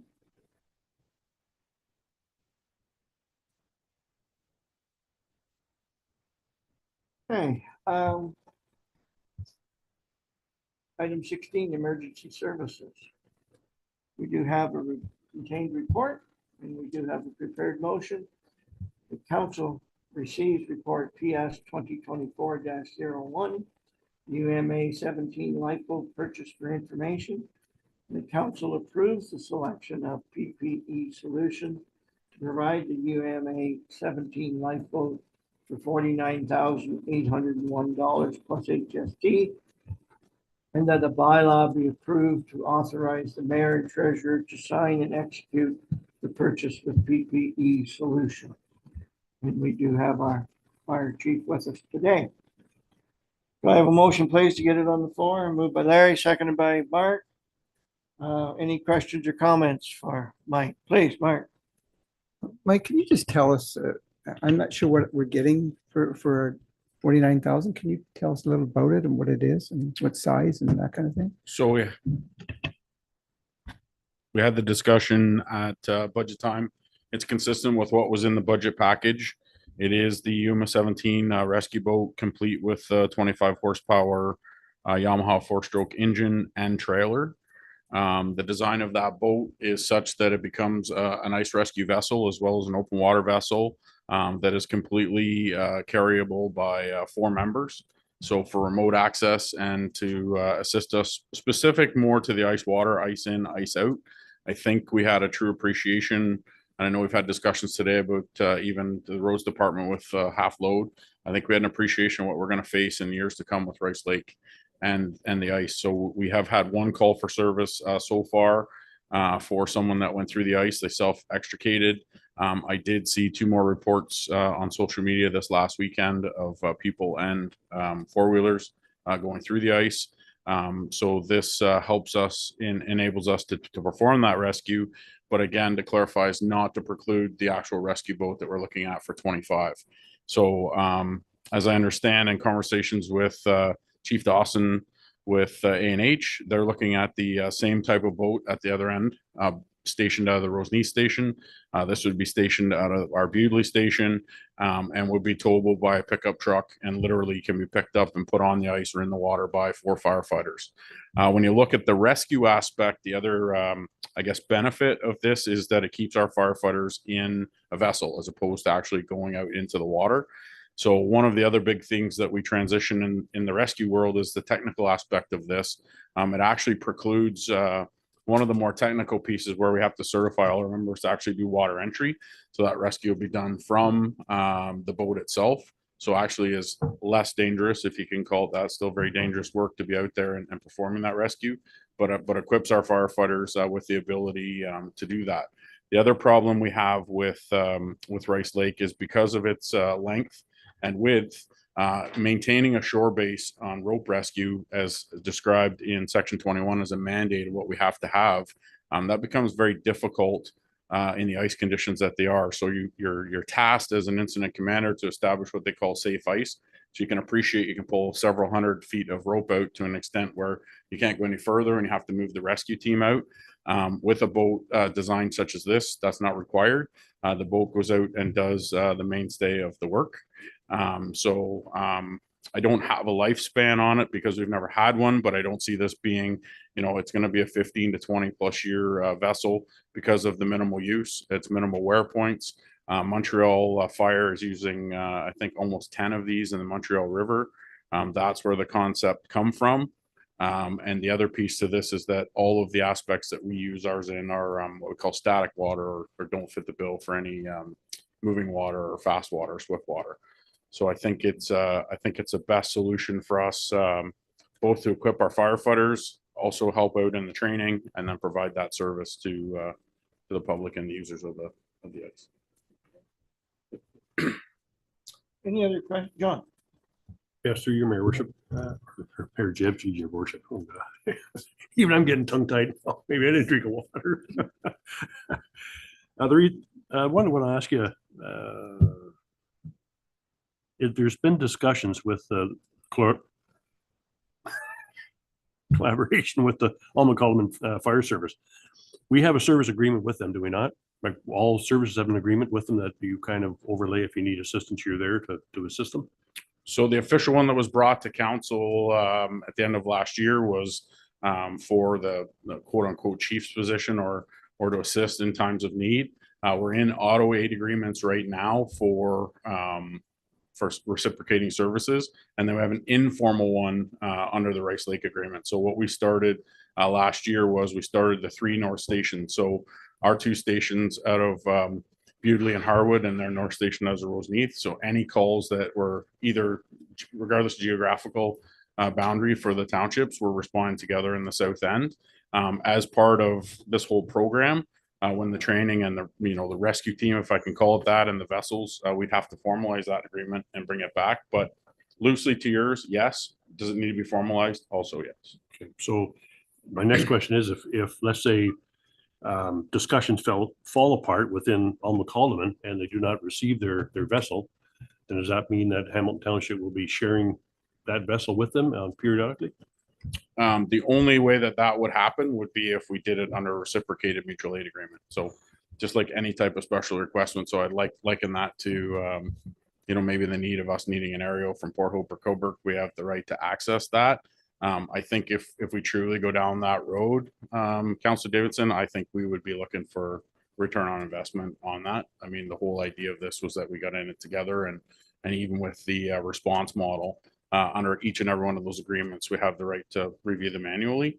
And I don't think we'd ever, want to go so that it wasn't as close to a 50-50 split as we had. Being that said, they might get 4 calls this year and we get 2. But as long as the training, the equipment, and the practice is done together, I think it should be a wash. But I appreciate the Thank you. challenge.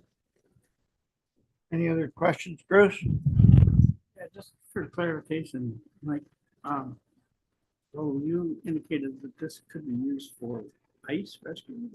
Yeah, so it's actually you'll have to, when we get it in play, you'll have to come see it. We've actually had it here twice and actually had firefighters train on it. We saw it once in Port Perry, and last spring we had it here on Rice Lake for a trial. So it's plastic in nature, but it's a hardened plastic, so it can actually be pushed like a bobsled along the ice. So for firefighters, there's hoops on it. If you remember the pictures back to the budget report, there's hoops on the unit. The rescuers wear cleats, and they essentially have one leg in the boat, one leg out of the boat, and they run it like a bobsled. So it can actually traverse open water, go back onto an ice shelf, be taken across an ice shelf, go back into open water.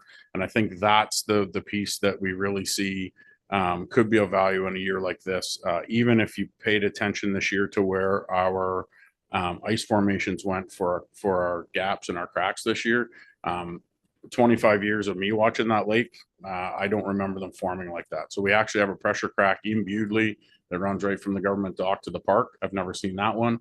And there's one in Harwood in the bay that runs east-west and cuts that bay in half. Traditionally, the ice formations have been from shoreline out, and you get them more traditionally in the middle of the lake. We've actually seen a number of those formations closer to shore, where a vessel like this could be quickly and easily deployed. Our one person that did fall in was in Bewdley and was in that pressure crack right by the dock. So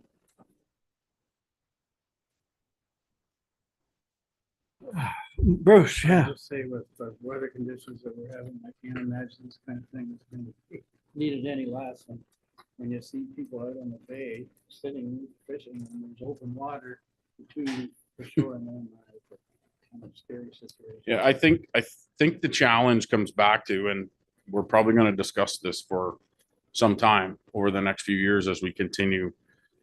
It's all about the ownership on the lake and permissions. And to your point, it didn't pick up as much yet this year, but with the ice fishing and the ice racing that's happened in Bewdley, we can have 300-400 people on the ice in the bay in Bewdley at any time.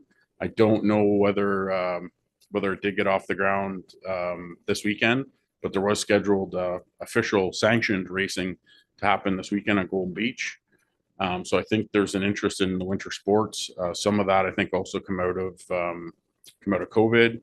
A few years ago, again, without consultation, the Ministry of Natural Resources decided to open up ice fishing. It used to be a closed closed event on our lake. It's now an open event. We understand it to be a federal waterway. We understand that, you know, the OPP and the MNR have jurisdiction there. And we'll continue conversations with them. But the reality is, if there's any sort of a rescue or time of need out there, we tend to answer the call, if not in totality, at least at the start. So if we are going to mitigate or make any difference. And I think the other thing we need to consider here is when you put that many people on the ice, regardless if there's 3 feet of ice and the ice is perfect, we have to equip our firefighters to go out even for a simple medical. So you put that many people on the ice, somebody's bound to have, you know, a heart attack, a seizure, a diabetic emergency, a slip, trip and fall. And not that we necessarily would go fully equipped if we knew the ice was completely safe, but we have to have that team that's prepared to do that. 2 years ago, to your point, we had sufficient ice. We had a decent ice fishing season. We had fisher people on the ice, and we got a west wind and it pushed it out 30 feet. So when they went to get off the ice, there was 30 feet of water between them and the shoreline of Bugley, and they had fished all day out there, not knowing that the gap was there. So then we got the call to bring them back across. In that instance, we had no choice. They got a little bit damp, but they were safe. You know, something like this, we could forego that a little bit and keep them, you know, a little bit drier. But the reality is the risk is there. Maybe there's an educational piece that's there, and continue those talks. John? Just to continue on the conversation here, when you talk about education, it's number one thing you want to get across to people, but some people just aren't educational people. So therefore, we have to go to other resorts. So the resource is to have the fire service take their chances on entering the ice with now, hopefully, we have the proper equipment. Is there any way we can recuperate costs for this type of behavior? So it seems to be a topic of conversation, and we had it on other types of responses recently at the coordinator level. I certainly entertain that, and I'm willing to go down that avenue with council and our coordinators group and through our CAO. I guess my only ask or position as a fire chief is if we do it for one, we have to do it for all. And so if we set that into our fees and charges, once we establish that and the bills are sent, then they're sent. And we did have some good wholesome discussion. I don't know if it was with this council and its, you know, completion, but we were really trying to be careful who we charge as an individual, because of understanding that a lot of the, you know, the ratepayers do. Certainly one that we were looking for into the 24 boating season was the run-agrounds or broke down boats or out of fuel calls, because we felt that, you know, the perceived emergency and not emergency. And I think that's the most difficult thing that you get in the emergency service is we all have a button that we push when we tabulate our calls, and it's called a perceived emergency. And what's a perceived emergency for me might not be what's the same for someone else. And sometimes it may seem like it's not really a big deal, but people call 911, and anyone that's talked to anyone in the 911 world and the dispatchers, they do get some weird and, you know, precarious calls, and it's up to them to delineate that. We have some processes in place that some of those calls come directly to us through cell phone, but the majority of them are going to go through the 911 system, and then we have to respond accordingly. So if we were to make a difference in that, it would be under our fees and charges for both value, and we could expand some of the definitions. And that's already been flagged with CAO Anderson based on our last coordinators meeting to take a look at that. So I'm certainly happy to do that. It sometimes happens to help education, as you know. Sometimes that enforcement, if I can use that word, or charge, does sometimes help with that piece. Any other questions? I'll just provide a comment. Many times, we as council members, or even as just private citizens, deal with information that's deemed after the fact. Whereas your 911 call is, you know, at the beginning of the item, not with that after information. And I know I've heard one lately where there was a 911 call and the end result was the the valve for the outside tap got turned off inside the house. That's not how it came into 911. But that was the end result. And you kind of go like, wow, we're taking time, energy, equipment, and in a volunteer firefighter situation, we're taking people away from their families and their lives. And again, I emphasize that comes from after the fact information. And we can never be in a position that we do not react to a 911 call until it's been reviewed and concluded that it wasn't necessary. And I'm not sure I'm putting right emphasis on that word, but I'm sure many of you realize what I'm saying is we have to take that action to react. There may be an interesting piece to that, and I don't even have concept yet, let alone how to put it into play, but if you've been following along, March the 4th, 2025 is the launch of Next Gen 911. They are now telling us that there will be the ability within a few years to send text, pictures, videos, et cetera, et cetera. So I can only hope in maybe some of those types of calls that information gets shared, and maybe there's a little bit of coaching or phone call that can be done to mitigate that. Because what I will support, Mayor Jib, is that, to your point, our men and women do respond to 911 calls as though they're emergencies, and we do drive the fire trucks with lights and sirens, unless there's indication that it's not that type of call. And as we all know, once we roll the doors up, our risk goes up with it. So anything we can do as a municipality, I can do as a fire chief, you can do as a council to stop that. I still support that we're in the business of putting ourselves out of business. And the less calls we go to, the safer and the risk goes down. So I appreciate the conversation. Larry. I just want to make a comment. When someone calls 911, to them, it is an emergency.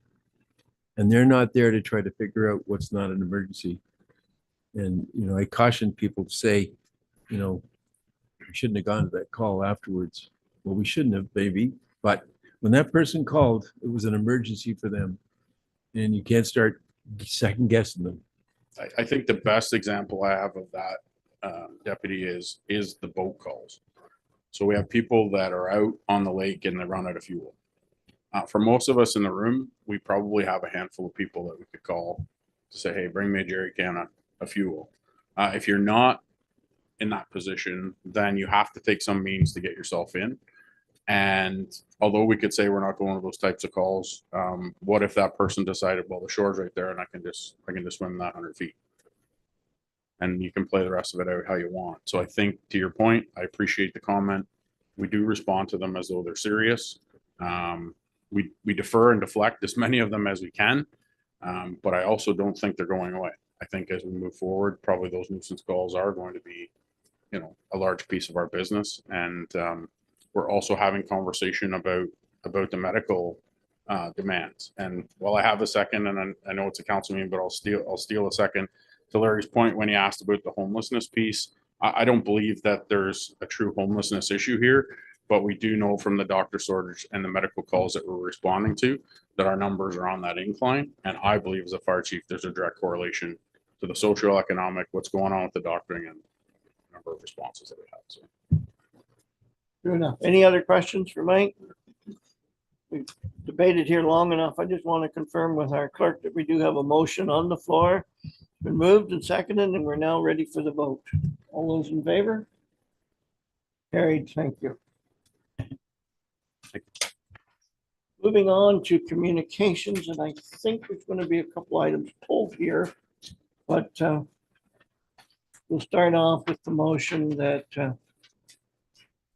that agenda item 17.2 to 17.6 of the February 20th, 2024 regular council meeting agenda be received. So to get these on the floor, do we have a mover and a seconder, please? Moved by Larry, seconded by Bruce. Before we move on for the motion on that, is there any items here that we would like to pull for discussion? Maybe I'm the only one in that position. Larry? Through you, Mr. Mayor, just the one on note 17.2. I think we should be writing a letter of support to the township or the town of Coburg regarding the 310 Division Street. As I said earlier, there's a bit of consternation from everybody about that facility, but I think we need to support them in their journey in homelessness.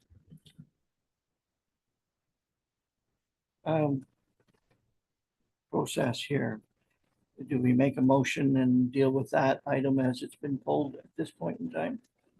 Through you, Mr. Mayor, finally deal with the original motion just to receive for information, and then any follow-up motions for direction we can do at that time. Okay.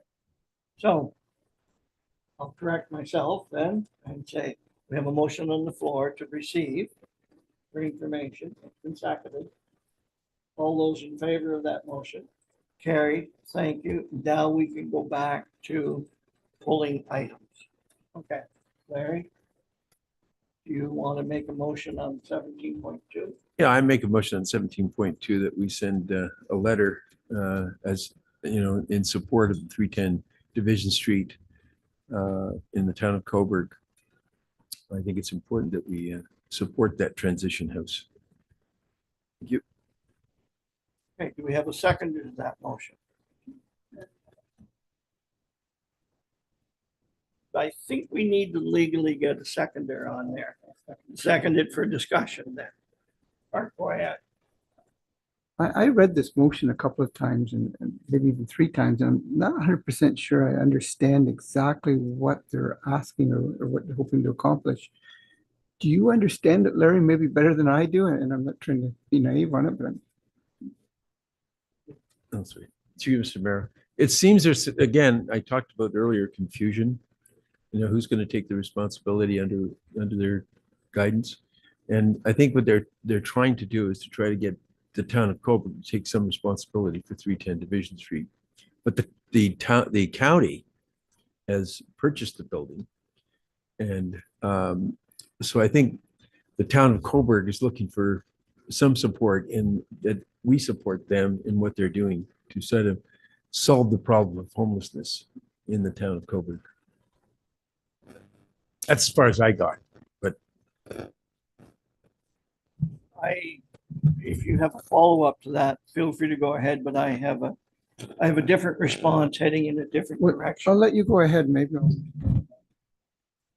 My understanding is that the town of Coburg is moving towards an agreement not for the support of 310 Division or support of the homeless, but rather in support of causing the county to enter into an agreement of how this is to be orchestrated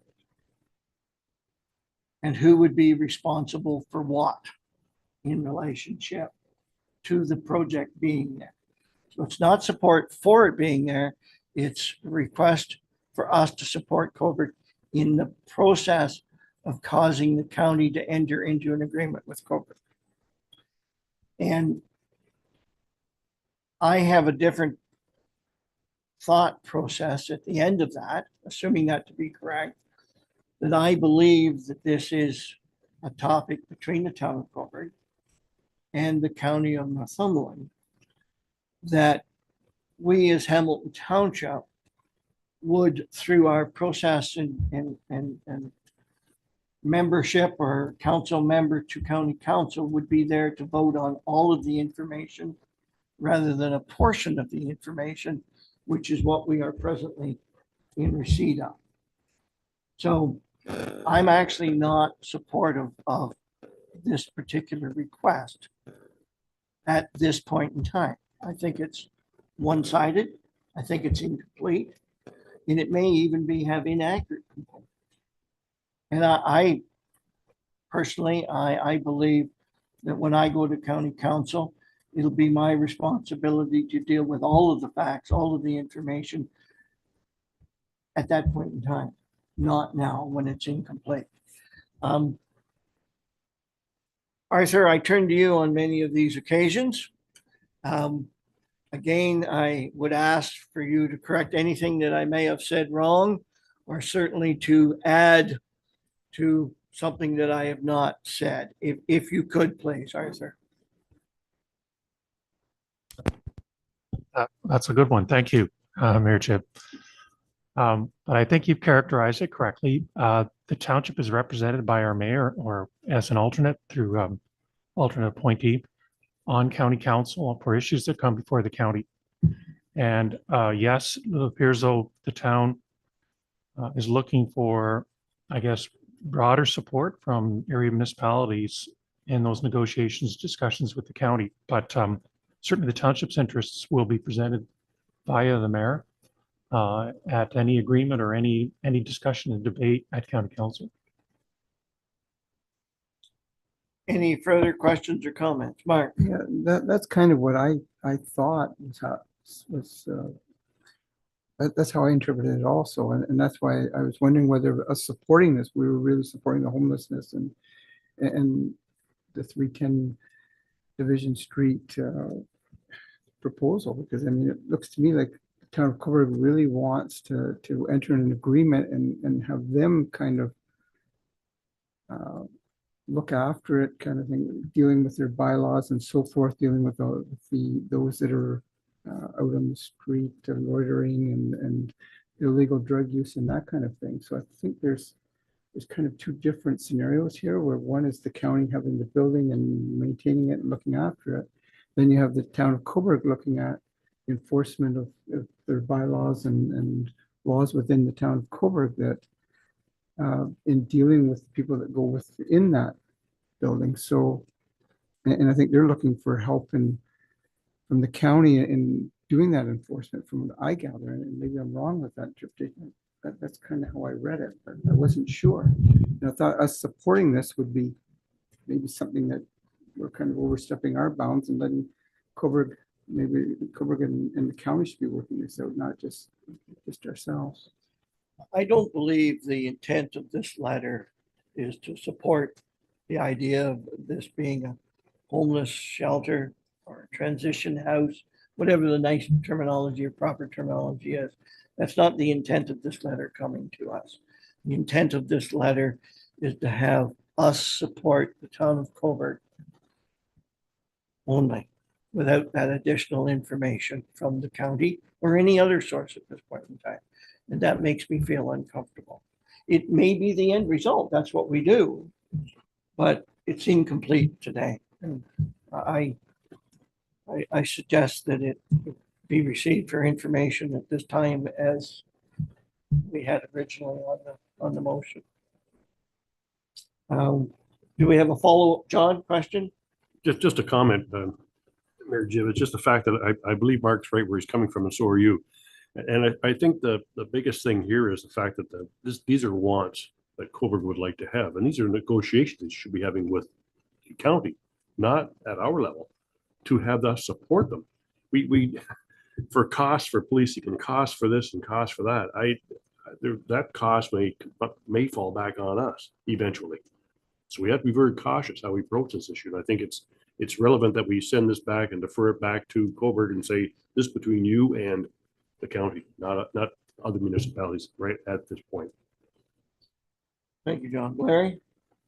You've got to remember, this is the whole problem with this homelessness, is that you got the town of Coburg and you got the county. Who's responsible? County. No, Coburg. Because they have the homelessness situation within their borders. So this is the problem, you see. It's because I bring this point up, is that in trying to solve the problem of homelessness, nobody wants to take the responsibility on. They'll pass it off to another silo and this silo. Yeah. Well, yeah, maybe I misinterpreted this correctly, but my point is that, yes, I withdraw my motion to support it. But at the same time, I hope to heck somebody comes up with a resolution for this.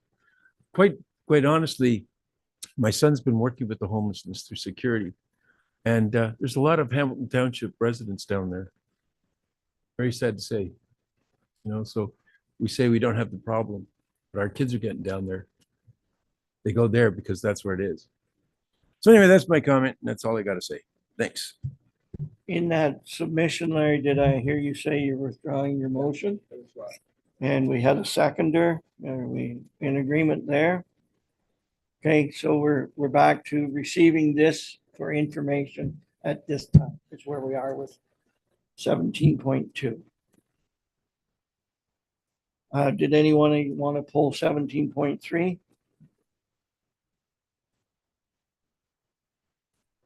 John?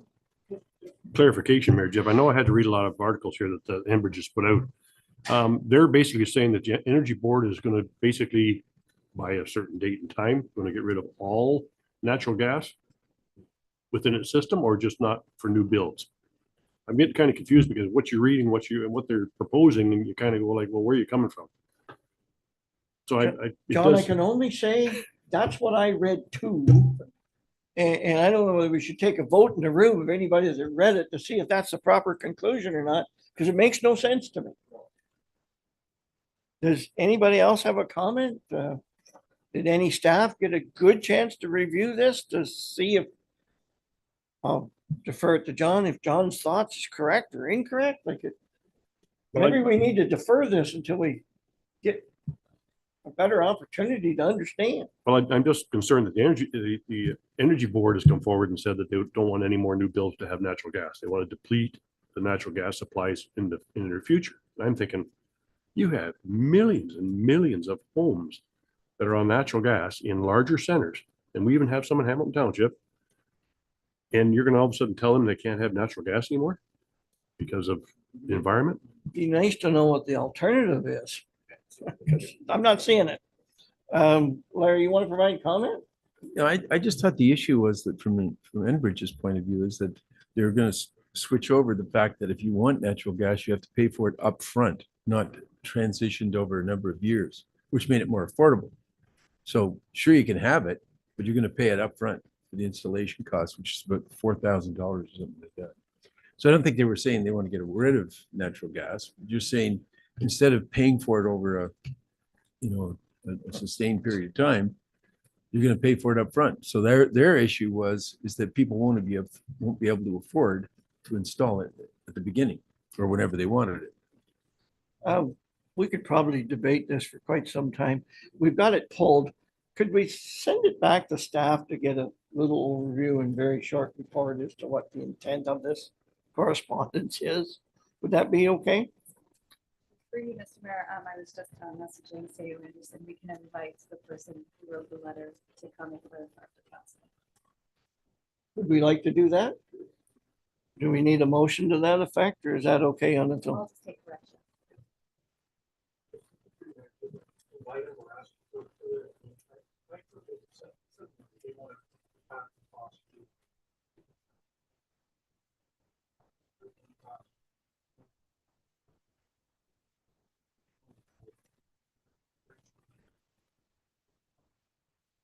Okay, so we'll defer this one then for that.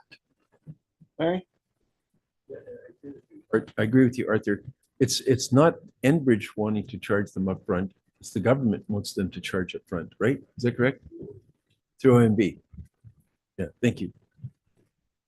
Okay, clarity will be forthcoming. Item 17.4 on our agenda is something I'd like to pull and discuss. Anybody else have that for conversation? I was in the office last week and was reintroduced to a chap by the name of Chris Dingman. And Chris is taking on the challenge of doing 2,000 push-ups and generating support, financial support for the proceeds to go to the Halliburton Kawartha Pine Ridge branch for mental health issues in our local area. I met this gentleman first through one of our staff members and had some good conversations with him, and actually was reintroduced last week through that same staff member here. The ask simply was for funds, which will be turned over in complete form to the Pine Ridge Health Unit. is there any opportunity that we could consider a donation for this cause? I know it's well after budget. I guess I'll look around my screen and say to Nezrat, and I'll throw a number out for consideration. Do we have any source of maybe $250 for a donation to this cause, if council so decides?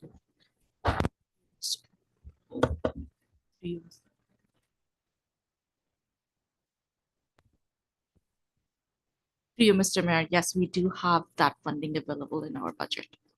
And 200, I've thrown out the number 250, that will not deplete that fund to an extensive amount. To you, Mr. Mayor, no. Okay, thank you. For sitting in this position, I can't make a motion, so I'll simply go, any questions or comments? Okay, $250. Do we have a seconder to the motion? Bruce, any further comments, questions, debate? Mark, question?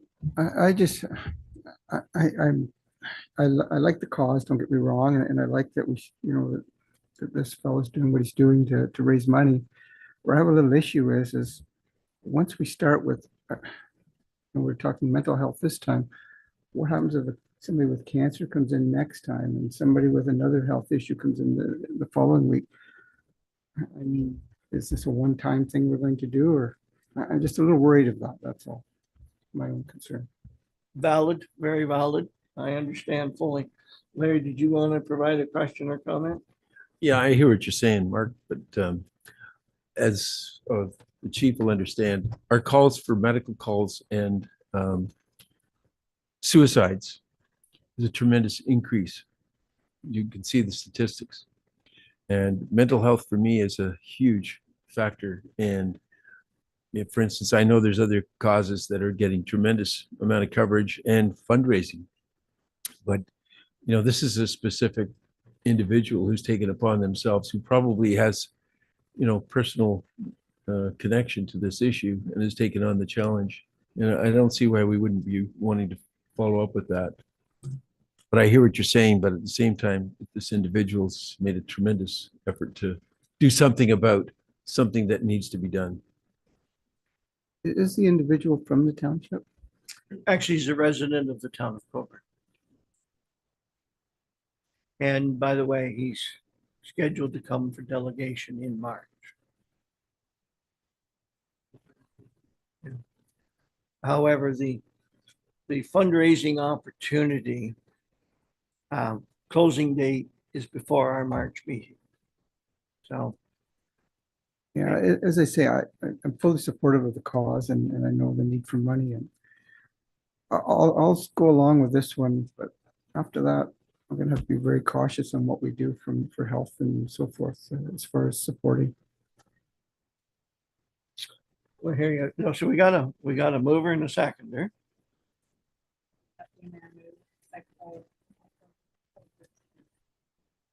Okay, any further discussion or comments?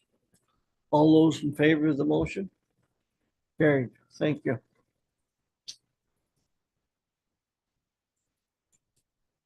Okay, item 17.5.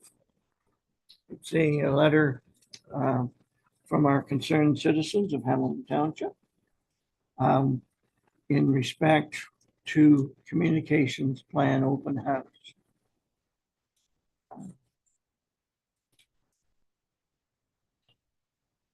Okay, could I have does anyone want to pull this for conversation?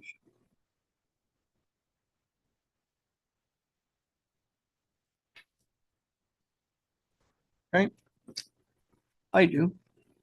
Anybody else? It's presently within the group or within the section of correspondence for receiving and filing, until which time we pull it.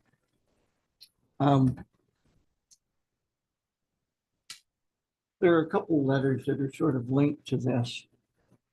I believe that this should be deferred. I would request, that's maybe a nicer way of me saying it. I would request that this letter be deferred to staff to formulate a response. And I would like to go one step further on that. And that would be that parts of this letter are dealing with staff-related items and that they need to be deferred to the in-camera session of a council meeting rather than dealt with in open council. But I also would like to deal with the nature of which this letter comes forward to us. It doesn't come addressed to Hamilton Township Council. It comes addressed to individual members of council. And I personally have had conversations and made presentations and some of the components within not this letter, but the other two that are related to it. And I know that some of these answers have been given. However, we have in front of us a written request for a written answer addressed to individual council members. So my thoughts are parts of it have to go to in camera, the other get deferred to staff, answers get generated, and each and every council member sign the outgoing correspondence so that we can show our uniform position on these topics. And that would be my request. Now that I've dealt with that, I turn to Daphne. Daphne, should I open the floor to council members for comments, considering? Would that be proper process? For you, Mr. Mayor, yes, I did make note of the direction that you had for staff, and we can put that in a motion when the time is appropriate. Okay.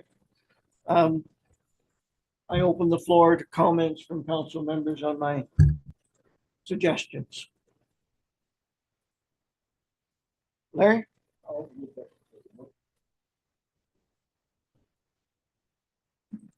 Okay, any further comments or questions? And by the way, I know I'm dealing with 17.5, but I also want to deal with the other letters that came in equally, whatever their numbers may be. Yes?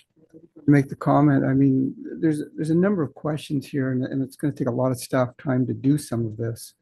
And I don't want to see us staff being bogged down by a number of questions coming from certain organizations, because it does take a lot of work. And sometimes the wording, they have to, double check and triple check the wording to make sure that it's correct. I mean, you don't want things misinterpreted, and sometimes that happens with wordings.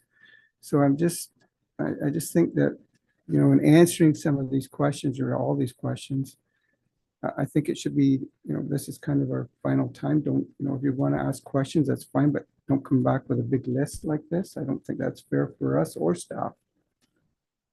I've been thinking about that as well, Mark, and my position on that is simply 2 or 3 words: accurate, complete, concise, and final. Answer the questions and then move on. So we have a motion to send it back to staff, pull what needs to be pulled to go to in camera. Any further questions or comments from anyone? Very well. All those in favor of the motion? Thank you. And I believe we have dealt with 17.6 in the same manner. At least it was intended in my ramblings. Moving on to bylaws. Section 18 of our agenda, 18.1, bylaw dealing with authorized reduced load periods for Township of Hamilton roads. Prepared motion is that the bylaw 2024-08, being the bylaw to authorize reduced load periods for Township of Hamilton roads, be given a first, second, and third, and finally passed this 20th day of February 2024. I have a mover and a seconder, please. Moved by Bruce, second by John. Any questions or comments? All those in favor? Carried, thank you. 10.2, execute contract with playground planners for the Laurel Park playground equipment. Prepared motion is that the bylaw number 2024, being a bylaw to execute a contract with playground planners for Laurel Park playground equipment, be given a first, second, and third reading and finally passed this 20th day of February 2024. Mover? Larry, seconder, Mark, questions, comments? All those in favor? Carried. Thank you. 18.3, execute a bylaw with Thomas Motors. That bylaw number 2024-10 being a bylaw to execute a contract with Thomas Buick GMC for a 3/4 ton heavy duty crew cab truck for the Parks Department, be given first, second, and third reading and finally passed this 20th day of February 2024. Mover, please. John, seconder, Bruce, questions, comments? All those in favor? Carried. Thank you. 18.4, contract with Kaiser Excavating. Motion reads that bylaw 2024-11 being a bylaw to execute a contract with Kaiser Excavating for paving and drainage improvements to various roads, be given a first, second, and third reading and finally passed this 20th day of February 2024. Mover, please. John, seconder, Mark. Questions, comments? All those in favor? Carried. Thank you. 18.5, dealing with Watson and Associates for development charges. Motion reads that bylaw 2024-13, being a bylaw to execute a contract with Watson and Associates for the completion of a 2024 development charges study, be given a first, second, and third reading and finally passed this 20th day of February 2024. Mover, Larry, seconder, Mark. Questions, comments? All those in favor? We're not going to take that vote just yet. We have a comment from our staff.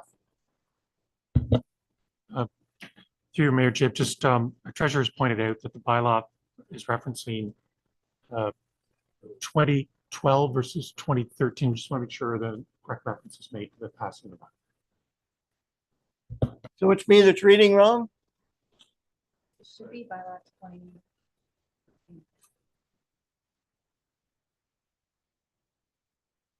The motion is amended as needed. All those in favor? Carried? Thank you.